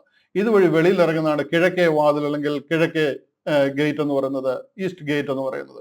ഇതുവഴി ഇറങ്ങിക്കഴിഞ്ഞു കഴിഞ്ഞാൽ അടുത്തത് നേരെ നടന്നു കഴിഞ്ഞാൽ ഒലിവ് മലയിലേക്കാണ് പോകുന്നത്. ഇവിടെ നിന്നും കർത്താവ് ഇറങ്ങി ഇതുവഴി ഇറങ്ങി ഈ ഈസ്റ്റ് ഗേറ്റിൽ കൂടി ഇറങ്ങി ഒലിവ് മലയിലേക്ക് പോകുന്നതായിട്ടാണ് നമ്മൾ കാണുന്നത്. ഇതേ സംഗതി തന്നെയാണ് നിങ്ങൾക്ക് വേറൊരു പിക്ചറോടെ ഞാൻ ഇവിടെ കാണിച്ചിരിക്കുന്നത്. അതൊന്ന് ശരിക്കും കാണുവാൻ വേണ്ടിയിട്ട്. എന്തിനാ ഞാൻ ഈ പിക്ചറൊക്കെ കാണിക്കുന്നതെന്ന് ചോദിച്ചു കഴിഞ്ഞാൽ, ദൈവത്തിന്റെ തേജസ് യെരുശലേം വിടുന്നത് നിങ്ങൾക്കൊന്ന് മനസ്സിലാക്കി തരാൻ വേണ്ടിയിട്ട്. വേറൊരു പിക്ചറോടെ കാണിക്കാം. ആ ഒരു പിക്ചറിൽ കാണുന്നത് നമ്മൾ അവിടെ നിന്നുകൊണ്ട്, അതായത് ഈ ഒലിവ് മലയിൽ നിന്നുകൊണ്ട് നോക്കുക. ഇത് ഒലിവ് മലയാണ്. ഒലിവ് മലയിൽ നിന്നുകൊണ്ട് നോക്കിക്കഴിഞ്ഞാൽ ഏകദേശം 1 മൈൽ ദൂരത്തിൽ ഇതാണ് യെരുശലേം ദേവാലയം ഈ കാണുന്നത്. അതിന്റെ കിഴക്കേ വാതിൽ ഇതാണ്. ആ കിഴക്കേ വാതിലിൽ കൂടി ഇറങ്ങി ഈ ഒലിവ് മലയിലേക്ക് നടന്നു വരിക. ഇവിടെ വെച്ചാണ് ശിഷ്യന്മാരോട് മത്തായിയുടെ സുവിശേഷം 24-ാം അധ്യായത്തിലെ കാര്യങ്ങളൊക്കെ കർത്താവ് പറയുന്നത്. ഇതൊക്കെ എന്തിനാണ് ഞാൻ കാണിക്കുന്നതെന്ന് ചോദിച്ചു കഴിഞ്ഞാൽ, ആ ദൈവിക തേജസ് യെരുശലേം വിടുന്നതിനെ കുറിച്ചും ആ യെരുശലേം നഗരത്തിൽ നിന്ന് ദൈവിക തേജസ് ഇറങ്ങിപ്പോകുന്നതിനെ കുറിച്ചും കാണിക്കുവാൻ വേണ്ടിയിട്ടാണ്. ഇത് ഒന്നുകൂടെ അല്പം കൂടെ ഒന്ന് മനസ്സിലാക്കി കഴിഞ്ഞാൽ ഒരു സമാനമായ സാഹചര്യത്തിൽ ദൈവിക തേജസ് ഈ ആലയത്തിൽ നിന്ന് ഇറങ്ങിപ്പോകുന്നത് നമുക്ക് കാണുവാനായിട്ട് കഴിയും. എസെക്കിയേൽ പ്രവചനം അത് കാണിക്കാം. എസെക്കിയേൽ പ്രവചനത്തിൽ കൂടി എസെക്കിയേൽ എന്ന് പറയുന്നത് ദൈവിക ന്യായവിധി അവരുടെ മേൽ അയക്കാൻ പോകുന്നു എന്ന് പ്രവചിച്ച പ്രവാചകനാണ് എസെക്കിയേൽ എന്ന് പറയുന്നത്. ആ എസെക്കിയേലിന്റെ 8-ാം അധ്യായം മുതൽ 11-ാം അധ്യായം വരെ ഞാൻ ഇന്ന് നിങ്ങൾക്ക് ഹോംവർക്ക് ഇടുകയാണ്. ആ 8 മുതൽ 11 വരെയുള്ള അധ്യായങ്ങൾ നിങ്ങളൊന്ന് വായിച്ചു നോക്കിക്കഴിഞ്ഞാൽ ദൈവത്തിന്റെ തേജസ് യെരുശലേം ദേവാലയത്തിൽ നിന്നും ഇറങ്ങി പ്രാകാരത്തിൽ കൂടി ഇറങ്ങി കിഴക്കേ വാതിൽ കൂടി ഇറങ്ങി അങ്ങ് ഒലിവ് മലയിലേക്ക് പോകുന്നത് നമുക്ക് കാണുവാനായിട്ട് കഴിയും. സമാനമായ സാഹചര്യത്തിൽ കാര്യം എന്താണെന്ന് ചോദിച്ചു കഴിഞ്ഞാൽ, ജനം ദൈവത്തിനെതിരെ തിരിഞ്ഞു കഴിഞ്ഞപ്പോൾ ദൈവിക തേജസ് അവിടെ നിന്ന് ഇറങ്ങിപ്പോകുന്നതായിട്ട് നമുക്ക് കാണുവാനായിട്ട് കഴിയും. 1-2 വാക്യങ്ങൾ നിങ്ങളെ ഒന്ന് പെട്ടെന്ന് കാണിച്ച് ആ വിഷയത്തിൽ നിങ്ങളുടെ ആ ഒരു അണ്ടർസ്റ്റാൻഡിങ് ഒന്ന് ക്ലിയർ ആക്കി കർത്താവിനെ മഹത്വപ്പെടുത്തുവാനായിട്ട് ദൈവം സഹായിക്കട്ടെ എന്ന് പ്രാർത്ഥിക്കുന്നു. ശ്രദ്ധയോടെ അത് കണ്ടായിട്ട് ഇവിടെ ഞാൻ ആ വാക്യം ഒന്ന് പ്രൊജക്റ്റ് ചെയ്യാം. എസെക്കിയേൽ പ്രവചനം 8-ാം അധ്യായം അതിന്റെ 1 ചില വാക്യങ്ങൾ മാത്രം ഞാൻ ഇവിടെ നിന്ന് പ്രൊജക്റ്റ് ചെയ്യാം. എല്ലാം വായിക്കാൻ കഴിയുന്നില്ല. 8, 9, 10, 11 ഈ 4 അധ്യായങ്ങൾ ഇതിനോടുള്ള ബന്ധത്തിൽ നിങ്ങൾ ഇന്ന് വീട്ടിൽ വൈകിട്ട് പ്രാർത്ഥിക്കുമ്പോൾ നിങ്ങൾ അതൊന്ന് വായിച്ചു മനസ്സിലാക്കുവാനായിട്ട് ഞാൻ ഉത്സാഹിപ്പിക്കുകയാണ്. 6-ാം ആണ്ട് 6-ാം മാസം 5-ാം തീയതി എന്തോ ഒരു വലിയ സംഗതി നടക്കാൻ പോവുക. അതുകൊണ്ടാണ് ഇവിടെ ദൈവം കാലവും സമയവും ഒക്കെ പറയുന്നത്. 6-ാം ആണ്ട് 6-ാം മാസം 5-ാം തീയതി ഞാൻ വീട്ടിലിരിക്കുകയും യഹൂദ മൂപ്പന്മാരുടെ മുമ്പിൽ ഇരിക്കുകയും ചെയ്തപ്പോൾ അവിടെ യഹോവയായ കർത്താവിന്റെ കൈ എന്റെ മേൽ വന്നു. എസെക്കിയേൽ പറയുകയാണ്, ഇവിടെ ഒരു കാര്യത്തെക്കുറിച്ച് വിവരിക്കുകയാണ്. കർത്താവിന്റെ കൈ എന്റെ മേൽ വന്നു. അപ്പോൾ ഞാൻ മനുഷ്യ സാദൃശ്യത്തിൽ ഒരു രൂപം കണ്ടു. അവന്റെ അര മുതൽ കീഴ്പോട്ട് തീ പോലെയും അര മുതൽ മേൽപോട്ട് ശുക്ലസ്വർണത്തിന്റെ പ്രഭ പോലെയും ആയിരുന്നു. അവൻ കൈ പോലെ ഒന്ന് നീട്ടി എന്നെ തലമുടിക്ക് പിടിച്ചു. ആത്മാവ് എന്നെ ഭൂമിയുടെയും ആകാശത്തിന്റെ മധ്യ ഉയർത്തി. എഹെസ്കേൽ പ്രവാചകനെ ദൈവം തലമുടിക്ക് പിടിച്ച് ഇങ്ങനെ ഭൂമിയുടെയും ആകാശത്തിന്റെ മേലെ ഇങ്ങനെ ഉയർത്തിയിരിക്കുക. ലിറ്ററലി അങ്ങനെ ഉയർത്തിയിരിക്കുക. ആകാശത്തിന്റെ മീതെ മധ്യ ഉയർത്തി. ദിവ്യ ദർശനങ്ങളിൽ യെരുശലേമിൽ വടക്കോട്ടുള്ള അകത്തെ വാതിക്കൽ കൊണ്ടുചെന്നു. അവിടെ തീക്ഷ്ണത ജനിപ്പിക്കുന്ന തീക്ഷ്ണതാ ബിംബത്തിന്റെ ഇരിപ്പിടമുണ്ടായിരുന്നു. യെരുശലേം ദേവാലയത്തിന്റെ അടുക്കൽ കൊണ്ടുചെന്നിരിക്കുക. ദൈവിക തേജസ് എവിടെയാണോ അവിടത്തേക്ക് കൊണ്ടുചെന്നിരിക്കുക. അവിടെ ഞാൻ സമഭൂമിയിൽ കണ്ട ദർശനം പോലെ ഇസ്രായേലിന്റെ ദൈവത്തിന്റെ മഹത്വം ഉണ്ടായിരുന്നു. ദൈവിക തേജസ് അവിടെ നിറഞ്ഞു നിൽക്കുന്നത് കാണുക. അവൻ എന്നോട്, മനുഷ്യപുത്ര, തല പൊക്കി വടക്കോട്ട് നോക്കുക എന്ന് കൽപ്പിച്ചു. ഞാൻ തല പൊക്കി വടക്കോട്ട് നോക്കി. യാഗപീഠത്തിന്റെ വാതിലിന് വടക്കോട്ട് പ്രവേശനത്തിങ്കൽ തന്നെ ആ തീക്ഷ്ണതാ ബിംബത്തെ കണ്ടു. അവൻ എന്നോട്, മനുഷ്യപുത്ര, അവർ ചെയ്യുന്നത് ഞാൻ എൻ്റെ വിശുദ്ധ മന്ദിരം വിട്ട് പോകേണ്ടതിന് ഇസ്രായേൽ ഗൃഹം ഇവിടെ ചെയ്യുന്ന മ്ലേച്ഛതകൾ, മഹാമ്ലേച്ഛതകൾ തന്നെ നീ കാണുന്നുവോ? ഇതിലും വലിയ മ്ലേച്ഛതകളെ നീ കാണും എന്ന് അരുളി ചെയ്തു. ഇസ്രായേലിൽ നടക്കുന്ന മ്ലേച്ഛത, ദൈവത്തെ കോപിപ്പിക്കുന്ന മ്ലേച്ഛതകൾ അവിടെ നടക്കുന്നത് കൊണ്ട് ദൈവം എസക്കിയേലിനെ തലമുടിക്ക് പിടിച്ചുകൊണ്ട് ഇങ്ങനെ കൊണ്ടുപോയി അവിടെ ഇങ്ങനെയല്ല നമ്മുടെ ഡ്രോണിൽ പോയി നിന്ന് കാണുന്നത് മാതിരി കാണിക്കുക. അവിടെ എന്ത് നടക്കുന്നു എന്ന് കാണിക്കുക. അവൻ എന്നെ ഞാൻ മുഴുവൻ വായിക്കുന്നില്ല, ചില ഭാഗങ്ങൾ മാത്രം നിങ്ങളൊന്ന് കാണിച്ച് അങ്ങ് പോവുകയാണ്. അവൻ എന്നോട്, മനുഷ്യപുത്ര, ചുവർ കുത്തി തുറക്കുക എന്ന് പറഞ്ഞു. ഞാൻ ചുവർ കുത്തി തുറന്നാറെ ഒരു വാതിൽ കണ്ടു. അവൻ എന്നോട്, അകത്ത് ചെന്ന് അവർ ഇവിടെ ചെയ്യുന്ന വല്ലാത്ത മ്ലേച്ഛതകളെ നോക്കുക എന്ന് കൽപ്പിച്ചു. അങ്ങനെ ഞാൻ അകത്ത് ചെന്നു. വെറുപ്പായുള്ള ഓരോതരം ഇഴജാതികളെയും മൃഗങ്ങളെയും ഇസ്രായേൽ ഗ്രഹത്തിന്റെ സകല വിഗ്രഹങ്ങളെയും ചുറ്റും ചുവരിന്മേൽ വരച്ചിരിക്കുന്നത് കണ്ടു. യെരുശലേം ദേവാലയത്തിനകത്ത അതിന്റെ ചുവരിന്മേൽ ഇഴജാതികളെയും മൃഗങ്ങളെയും ഇസ്രായേൽ ഗ്രഹത്തിന്റെ സകല വിഗ്രഹങ്ങളെയും അവരാരാധിക്കുന്ന ദൈവത്തിന്റെ വിഗ്രഹങ്ങളെയെല്ലാം അവിടെ ചുവരിന്മേൽ ചിത്രം വരച്ചിരിക്കുകയും അതിന് ബിംബങ്ങൾ ഉണ്ടായിരിക്കുകയുമാണ്. അവയുടെ മുമ്പിൽ ഇസ്രായേൽ ഗ്രഹത്തിന്റെ മൂപ്പന്മാരിൽ 70 പേരും അങ്ങനെ ഓരോരുത്തരും അവിടെ നിന്ന് അവരെ വാഴ്ത്തുകയും അവരെ ആരാധിക്കുകയും. അപ്പോൾ അവൻ എന്നോട്, മനുഷ്യപുത്ര, ഇസ്രായേൽ ഗ്രഹത്തിന്റെ മൂപ്പന്മാർ ഇരുട്ടത്ത് ഓരോരുത്തരും താന്റെ ബിംബങ്ങളുടെ അറകളിൽ ചെയ്യുന്നത് നീ കാണുന്നുവോ? യഹോവ നമ്മെ കാണുന്നില്ല, യഹോവ ദേശത്തെ വിട്ടു പോയിരിക്കുന്നു എന്ന് അവർ പറയുന്നു എന്ന് അരുളി ചെയ്തു. അവർ ഇതിലും വലിയ മ്ലേച്ഛതകളെ ചെയ്യുന്നത് നീ കാണും എന്നും അവൻ എന്നോട് അരുളി ചെയ്തു. അവൻ എന്നെ യഹോവയുടെ ആലയത്തിൽ വടക്കോട്ടുള്ള വാതിലിന്റെ പ്രവേശനത്തിൽ കൊണ്ടുപോയി. അവിടെ സ്ത്രീകൾ തമൂസിനെ കുറിച്ച് കരഞ്ഞുകൊണ്ടിരിക്കുന്നത് ഞാൻ കണ്ടു. അവിടുത്തെ മ്ലേച്ഛതകളുടെ ഒരു ലിസ്റ്റ് പറഞ്ഞിരിക്കുക. ഈ തമ്മൂസ് എന്ന് പറയുന്നത് ബാൽ വിഗ്രഹമാണ്. ഇന്ന് ഈ തമ്മൂസിനെ നമ്മൾ ആരാധിക്കുന്നുണ്ട്. അറിഞ്ഞോ അറിയാതെയോ ഒക്കെ നമ്മുടെ ആരാധനയിൽ ഇദ്ദേഹം കയറി വന്നിട്ടുണ്ട്. ആ തമ്മൂസിനെ കുറിച്ച്, സ്ത്രീകൾ തമ്മൂസിനെ കുറിച്ച് കരഞ്ഞുകൊണ്ടിരിക്കുന്നത് ഞാൻ കണ്ടു. ഞാൻ പെട്ടെന്ന് ഓടിച്ചു വിടുക നിങ്ങളെ. അവൻ എന്നെ യഹോവയുടെ ആലയത്തിന്റെ അകത്തെ പ്രാകാരത്തിൽ കൊണ്ടുപോയി. യഹോവയുടെ മന്ദിരത്തിന്റെ വാതിക്കൽ മണ്ഡപത്തിനും യാഗപീഠത്തിനും നടുവേ ഏകദേശം 25 പുരുഷന്മാർ തങ്ങളുടെ മുതുക് യഹോവയുടെ മന്ദിരത്തിന്റെ നേരെയും മുഖം കിഴക്കോട്ടും തിരിച്ചുകൊണ്ട് നിന്നിരുന്നു. അവർ കിഴക്കോട്ട് നോക്കി സൂര്യനെ നമസ്കരിക്കുകയായിരുന്നു. സൂര്യ നമസ്കാരം യെരുശലേം ദേവാലയത്തിനകത്തില്. അതുപോലെ ജനം ദൈവത്തിൽ നിന്ന് വിട്ടുപോയി. ഇവർ അതുപോലെ ദൈവത്തിൽ നിന്ന് അകന്നു പോയിരിക്കുന്നു. അപ്പോൾ അവൻ എന്നോട്, മനുഷ്യപുത്ര, നീ കാണുന്നുവോ? യഹൂദാഗ്രഹം ഇവിടെ ചെയ്യുന്ന മ്ലേച്ഛതകൾ പോരാഞ്ഞിട്ടോ അവർ എന്നെ അധികം കോപിപ്പിക്കാൻ ദേശത്തെ സാഹസം കൊണ്ട് നിറയ്ക്കുന്നത് കണ്ടില്ലേ? അവർ ചുള്ളി മൂക്കിന് തൊടുവിക്കുന്നത്. അതായത് ചുള്ളി മൂക്കിന് തൊടുവിക്കുക എന്ന് പറയുന്നത് അതിനെ മുത്തം ചെയ്തിട്ട് അതിന് മൂക്കിൽ ചുള്ളി തൊടുവിക്കുക, അതിന് പ്രസാദം ലഭിച്ചതുമാതിരി. അടുത്ത വാക്യം, ആകയാൽ ഞാനും ക്രോധത്തോടെ പ്രവർത്തിക്കും, എന്റെ കണ്ണ് ആദരിക്കുകയില്ല, ഞാൻ കരുണ കാണിക്കുകയുമില്ല. അവർ അത്യുച്ചത്തിൽ എന്നോട് നിലവിളിച്ചാലും ഞാൻ അപേക്ഷ കേൾക്കുകയില്ല എന്ന് അരുളി ചെയ്യുന്നു. ഇവിടെ എല്ലാം പറയുന്നത് അവരുടെ ക്രോധത്തെക്കുറിച്ചും അവരെ ഇസ്രായേലിൽ ചെയ്യുന്ന മ്ലേച്ഛതകളെ കണ്ടിട്ട് ദൈവിക തേജസ് അവിടെ നിന്നും ഇറങ്ങിപ്പോകുന്നതിനെ കുറിച്ചുമാണ്. അടുത്ത അധ്യായം 9-ാം അധ്യായം വായിച്ചു കഴിഞ്ഞാൽ ഞാൻ ആ വാക്യങ്ങൾ മാത്രം ഒന്ന് കാണിക്കാം. 9-ാം അധ്യായത്തിന്റെ 3-ാം വാക്യത്തിൽ പറയുക, ഇസ്രായേലിന്റെ ദൈവത്തിന്റെ മഹത്വം അത് ഇരുന്നിരുന്ന കെരൂബിന്മേൽ നിന്ന് ആലയത്തിന്റെ ഉമ്മരപ്പടിക്കൽ വന്നിരുന്നു. പിന്നെ അവൻ ശണവസ്ത്രം ധരിച്ച് ഇവിടെ നിന്ന് ഇസ്രായേലിന്റെ ദൈവത്തിന്റെ മഹത്വം അത് എവിടെ ആയിരിക്കുന്നത്? അതിപരിശുദ്ധ സ്ഥലത്ത്. അവിടെ നിന്ന് അത് ഇരുന്നിരുന്ന കെരൂബിന്മേൽ നിന്ന് 2 കെരൂബുകൾ ഇങ്ങനെ നിൽക്കുന്നതായിട്ടൊക്കെ നമുക്ക് ആ പടം അറിയാം. അവിടുത്തെ നിയമപ്പെട്ടകവും അതിന്മേൽ ആ കെരൂബുകൾ ഇരിക്കുന്നതും അവിടെയാണ് ദൈവത്തിന്റെ തേജസ് വസിക്കുന്നത്.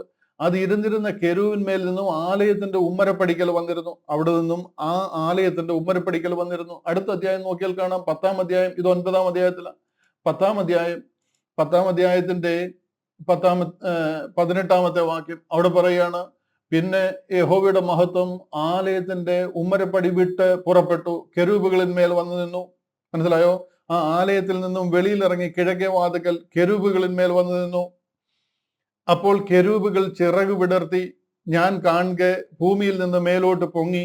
അവ പൊങ്ങിയപ്പോൾ ചക്രങ്ങളും ചേരത്തന്നെ ഉണ്ടായിരുന്നു. എല്ലാം കൂടെ യഹോവയുടെ ആലയത്തിന്റെ കിഴക്കേ പടിവാതിക്കൽ ചെന്ന് നിന്നു. മനസ്സിലായോ? ആദ്യം അതിപരിശുദ്ധ സ്ഥലത്ത് നിന്നും ഉമ്മരപ്പടിയിൽ വന്നിരുന്നു പ്രാകാരത്തിന്റെ. ആ പ്രാകാരത്തിന്റെ ഉമ്മരപ്പടിയിൽ നിന്നും ഇപ്പോൾ കിഴക്കേ വാതിക്കലെത്തി. എല്ലാം കൂടെ യഹോവയുടെ ആലയത്തിന്റെ കിഴക്കേ പടിവാതിക്കൽ ചെന്ന് നിന്നു. ഇസ്രായേലിന്റെ ദൈവത്തിന്റെ മഹത്വം മേലെ അവയ്ക്ക് മീതെ നിന്നു. മനസ്സിലായോ? അവിടെ നിന്നും അത് കിഴക്കേ വാതിക്കലെത്തി. 11-ാമത്തെ അധ്യായത്തിന്റെ 22-ാമത്തെ വാക്യം അവിടെ പറയാണ്, അനന്തരം കെരൂബുകൾ ചിറകു വിടർത്തി, ചക്രങ്ങളും ചേർത്ത് തന്നെ ഉണ്ടായിരുന്നു. ഇസ്രായേലിന്റെ ദൈവത്തിന്റെ മഹത്വം മേലെ അവയ്ക്ക് മീതെ ഉണ്ടായിരുന്നു.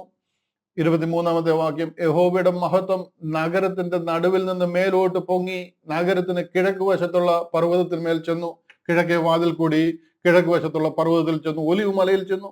സമാനമായ രീതിയിൽ ദൈവത്തിന്റെ തേജസ്, അവിടുത്തെ മ്ലേച്ഛതകൾ നിമിത്തം ദൈവിക തേജസ് ഇറങ്ങിപ്പോകുന്ന ഒരു ഭാഗം യെഹെസ്കേൽ പ്രവചനത്തിൽ പറഞ്ഞിരിക്കുക.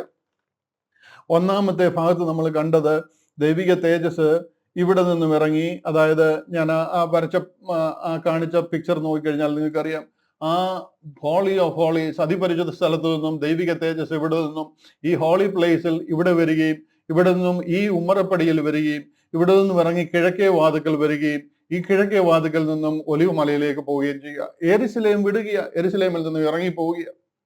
ഹല്ലേലൂയ.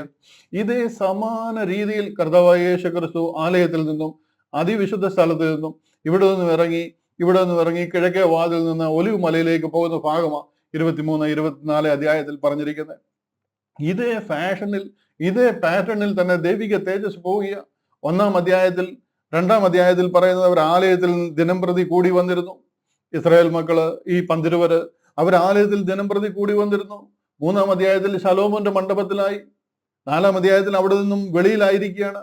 7-ാം അധ്യായത്തിലേക്ക് എത്തിക്കഴിഞ്ഞപ്പോഴത്തേന് അവർ മുഴുവൻ ചിതറിപ്പോയിരിക്കുക, യെരുശലേമിൽ നിന്നും മാറിപ്പോയിരിക്കുക. ശമരിയയിലും അന്ത്യോക്യയിലും കുപ്രോസിലും ദമസ്കോസിലും കംപ്ലീറ്റ് സ്ഥലങ്ങളിൽ നിന്നും, ജോപ്പയിലും കൈസരിയയിലും ഫൊയ്നിക്കയിലും കുപ്രോസിലും ഒക്കെ ആയിട്ട് യെരുശലേമിൽ നിന്ന് കാര്യങ്ങൾ മാറിപ്പോവുക. യെരുശലേമിൽ നിന്നും ദൈവിക തേജസ് ഇറങ്ങിപ്പോയിരിക്കുക. Hallelujah, hallelujah. നിങ്ങൾക്കത് മനസ്സിലാക്കുവാൻ കഴിയുമെന്ന് വിശ്വസിക്കുന്നു. ഇവിടെ ഒരു വാക്യം കൂടെ ഞാൻ കാണിക്കാം. അവർ മടങ്ങി വന്നു കഴിഞ്ഞാൽ, യെഹെസ്കേൽ പ്രവചനത്തിൽ തന്നെ അതിന്റെ 43-ാമത്തെ അധ്യായം, അതിന്റെ ചില വാക്യങ്ങൾ കൂടെ ഞാൻ നിങ്ങളൊന്ന് വായിച്ച് കേൾപ്പിക്കാം. യെഹെസ്കേൽ പ്രവചനം 43-ാം അധ്യായം. അവർ മടങ്ങി വന്നു കഴിഞ്ഞാൽ, വാസ്തവമായിട്ട് അവർ ദൈവത്തിന്റെ സന്നിധിയിലേക്ക് മടങ്ങി വന്നു കഴിഞ്ഞാൽ, അനന്തരം അവൻ എന്നെ ഗോപുരത്തിലേക്ക്, കിഴക്കോട്ടുള്ള ഗോപുരത്തിലേക്ക് തന്നെ കൊണ്ടുചെന്നു. അതായത് യെഹെസ്കേൽ പ്രവാചകനെ തന്നെ ദൈവിക തേജസ് ആ ഗോപുരത്തിലേക്ക് ഒരിക്കൽ കൂടി കൊണ്ടുചെല്ലുക. അവർ നേരെയായി കഴിഞ്ഞപ്പോൾ, അവർ ദൈവസന്നിധിയിലേക്ക് മടങ്ങി വന്നു കഴിഞ്ഞപ്പോൾ, അനുദപിച്ച് മടങ്ങി വന്നു കഴിഞ്ഞപ്പോൾ, ദൈവം അവരെ കൊണ്ടുചെല്ലുന്നൊരു ഭാഗമാണ്. അപ്പോൾ ഇസ്രായേലിന്റെ ദൈവത്തിന്റെ തേജസ് കിഴക്ക് വഴിയായി വന്നു. മനസ്സിലായോ? ഇതുവഴി തന്നെയായി ഇറങ്ങിപ്പോയത്. അതുകൊണ്ട് കിഴക്ക് വഴിയായി വന്നു. അതിന്റെ മുഴക്കം പെരുവെള്ളത്തിന്റെ ഇരച്ചിൽ പോലെ ആയിരുന്നു. ഭൂമി അവന്റെ തേജസ് കൊണ്ട് പ്രകാശിച്ചു. കർത്താവ് വരാൻ പോകുന്നത് ഒലിവ് മലയിലേക്കാണ്. ദൈവത്തിന്റെ തേജസ് ഇതിലേക്ക് വരാൻ പോവുകയാണ്. മനസ്സിലായോ? കർത്താവ് ഞാൻ പോയതുപോലെ മടങ്ങി വരും.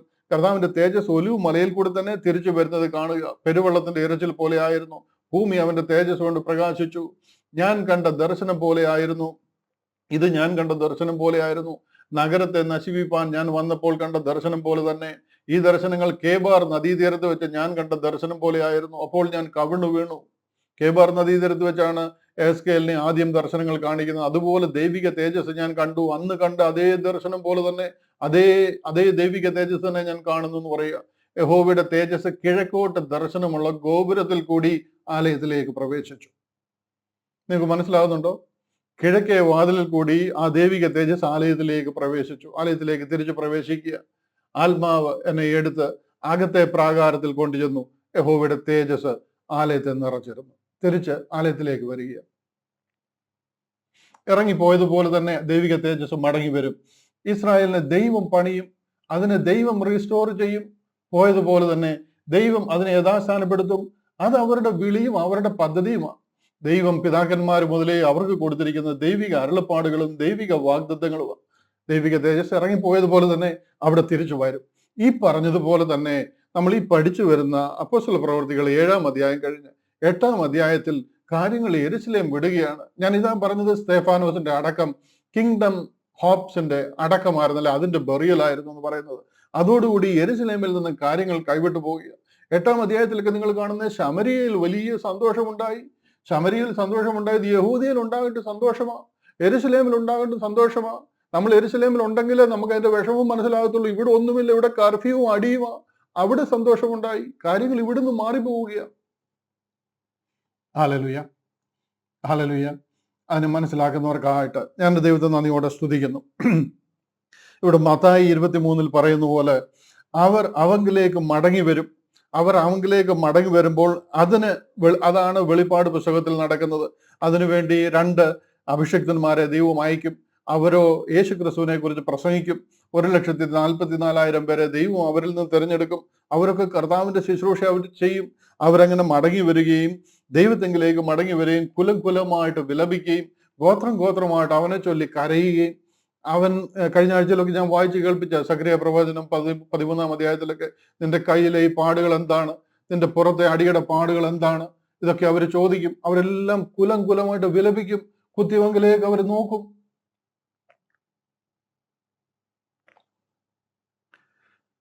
Praise God. ദൈവം അവരെ യഥാസ്ഥാനപ്പെടുത്തും. യാക്കോബിൽ നിന്ന് ആ ഭക്തിയെ മാറ്റും. അത് നമ്മുടെ വിളിയല്ല, നമ്മുടെ വിളി ഇതല്ല. ഇത് യഹൂദനോടുള്ള ദൈവിക അരുളപ്പാടുകളും ദൈവിക പദ്ധതികളുമാണ്.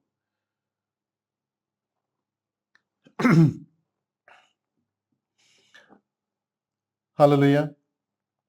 1,44,000 പേരൊക്കെ അവിടെ സുവിശേഷം അറിയിക്കുകയും അതിൽ കൂടെ കാര്യങ്ങൾ അവർക്ക് മനസ്സിലാവുകയും അവിടെ തന്നെ വലിയ വലിയ എന്താ പറയുന്നത് ഒരു ട്രിബുലേഷൻ പീരീഡിൽ കൂടെ അവർ കടന്നു പോവുകയും റിബല്യൻ ആയിട്ട് നിൽക്കുന്നവരെ എല്ലാവരെയും പട്ടുപോവുകയും നശിച്ചു പോവുകയും ചെയ്യും. അതാ പറയുന്നത് കോടാലി അവന്റെ കയ്യിലുണ്ട്, അവൻ കളത്തെ മറ്റും വെടിപ്പാക്കും, ഫലം കായ്ക്കാത്ത വൃക്ഷം മുഴുവനും വെട്ടി തീയിലിട്ട് ചുട്ടുകളയും. ഇതെല്ലാം നടക്കാൻ പോകുന്നത് എന്തിനാന്ന് ചോദിച്ചാൽ അവരെ ശുദ്ധീകരിച്ച് അവരിൽ കൂടി കർത്താവായ യേശു ക്രിസ്തുവിന്റെ വരവിനെ കാത്തിരിക്കുന്ന ഒരു ജനതയ്ക്ക് വേണ്ടി അവരുടെ മധ്യത്തിലേക്ക് കർത്താവ് എഴുന്നള്ളി വരും. അവർ 1000 ആണ്ടിൽ കർത്താവിനോടൊപ്പം സ്വർഗരാജ്യത്തിൽ കർത്താവിനോടൊപ്പം വാഴും. അതൊരു വലിയ ദൈവിക പദ്ധതിയാണ്. ഹല്ലേലൂയ. ആ ഒരു പദ്ധതിക്ക് വേണ്ടി ദൈവം അവരെ ഒരുക്കുന്ന വിളിയാണ് നമ്മൾ ഈ കണ്ടത്. ഞാനിനിയും അടുത്തതായിട്ട് 5-ാം അധ്യായം മുതൽ ഇവിടാണ് ഡിസ്പെൻസേഷണൽ ചേഞ്ച്, യെരുശലേമിൽ നിന്ന് കാര്യങ്ങൾ മാറുന്നത്. നിങ്ങൾ അടുത്ത അധ്യായങ്ങളിലൊക്കെ നിങ്ങൾ പൗലോസ് അപ്പോസ്തലനെ വിളിച്ചതിന് ശേഷം ഈ 12 അപ്പോസ്തലന്മാരെ you will see hardly anywhere. 15-ാമത്തെ അധ്യായത്തിൽ അവിടെ ഒരു ക്രിസ്ത്യൻ കൗൺസിൽ കൂടുന്നത് കാരണം അവരെയൊക്കെ കാണാം. പത്രോസ് അപ്പോസ്തലനൊക്കെ ഇവിടെ നിന്ന് വാങ്ങിപ്പോകരുത് എന്ന് പറഞ്ഞ് ഭയങ്കര ഉത്സാഹത്തോടെ 1-ാം അധ്യായത്തിലും 2-ാം അധ്യായത്തിലും ഒക്കെ ആരംഭിക്കുന്ന ആൾക്കാരെ പിന്നെ കാണാനേ കിട്ടത്തില്ല. ഓൾമോസ്റ്റ് ആ കാര്യങ്ങളൊക്കെ അവിടെ നിന്ന് കൈവിട്ടു പോയി എന്ന് നമുക്ക് വളരെ വ്യക്തമായിട്ട് കാണാം. പുതിയൊരു പ്രോഗ്രാം, പുതിയൊരു പദ്ധതി ആരംഭിക്കുക. സ്വർഗത്തിൽ മറഞ്ഞിരുന്ന ഒരു സ്വർഗീയ പദ്ധതി ഇവിടെ ആരംഭിക്കുക പൗലോസ് അപ്പോസ്തലൻ കൂടെ. കിങ്ഡം, അതായത് dispensation of the grace of God, body of Christ എന്ന് പറയുന്നൊരു സ്വർഗീയ പദ്ധതി ആരംഭിക്കുക. ഹല്ലേലൂയ.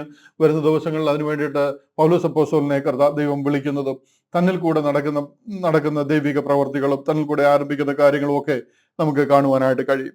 ഞാൻ 5 മുതൽ 24 വരെയുള്ള വാക്യങ്ങൾ പഠിച്ചു കഴിഞ്ഞാൽ ഫിലിപ്പോസിനെ ശമരിയയിൽ ദൈവം ഉപയോഗിക്കുന്നത് കാണുവാനായിട്ട് കഴിയും. ഞാൻ ആ ഭാഗം ആക്ച്വലി എക്സ്പ്ലെയിൻ ചെയ്യേണ്ടതാണ്, എന്നാൽ നമ്മുടെ മുന്നിലെ സമയം തീർന്നിരിക്കുക. സാരമില്ല, നമുക്ക് അടുത്ത ദിവസം ഞാൻ ഈ ഒരു ഡിസ്പെൻസേഷണൽ ചേഞ്ച് എങ്ങനെ നടക്കുന്നുവെന്ന് നിങ്ങളൊന്ന് കാണിക്കാൻ വേണ്ടിയിട്ടാണ് അത്രയും സമയം അവിടെ എടുത്തത്. എന്നാൽ ഫിലിപ്പോസിനെ കുറിച്ചും എത്യോപ്യയിലെ ഷണ്ണനെ കുറിച്ചും ഒക്കെ നമുക്ക് അടുത്ത ആഴ്ചയിലെ ക്ലാസ്സിൽ കൂടുതൽ ചിന്തിക്കുവാനായിട്ട് ഇടയാകട്ടെ. ഞാൻ ഇന്ന് ആക്ച്വലി ഒരു ചോദ്യത്തിനും മറുപടി പറയണമെന്ന് വിചാരിച്ചിരുന്നു. ആ ചോദ്യവും ഇന്ന് പറയുവാനായിട്ട് കഴിയുന്നില്ല. നമ്മുടെ സുൽത്താൻ ബത്തേരിയിലെ ജോയ് ചാൻ ചോദിച്ചിരുന്ന ഒരു നല്ല ചോദ്യം ഉണ്ടായിരുന്നു. ഗലാത്യ ലേഖനം 4-ാം അധ്യായം അത് ആർക്ക് വേണ്ടി എഴുതിയിരിക്കുന്നു? അതിനൊരു അല്പം വിശാലമായിട്ട് വിശദീകരിക്കേണ്ട ചോദ്യമായതുകൊണ്ട് ഞാൻ അതിനെ ഇന്ന് എക്സ്പ്ലെയിൻ ചെയ്യാമെന്ന് വിചാരിച്ചിരുന്നതാണ്. എന്നാൽ നമ്മുടെ മുന്നിൽ അതിന് സമയം അനുവദിക്കുന്നില്ല. അതുകൊണ്ട് ഞാൻ ഇന്ന് അതിലേക്ക് കടക്കുന്നില്ല. അടുത്ത ആഴ്ചയിൽ ആ ചോദ്യം ആദ്യമേ തന്നെ എക്സ്പ്ലെയിൻ ചെയ്യും. അതിനുശേഷം ശമരിയയിൽ ഫിലിപ്പോസിൽ കൂടി നടക്കുന്ന അത്ഭുതങ്ങളും അടയാളങ്ങളും ശമരിയിൽ നടക്കുന്ന ദൈവപ്രവർത്തികളും നമുക്ക് അടുത്ത ആഴ്ചയിൽ ചിന്തിക്കാം.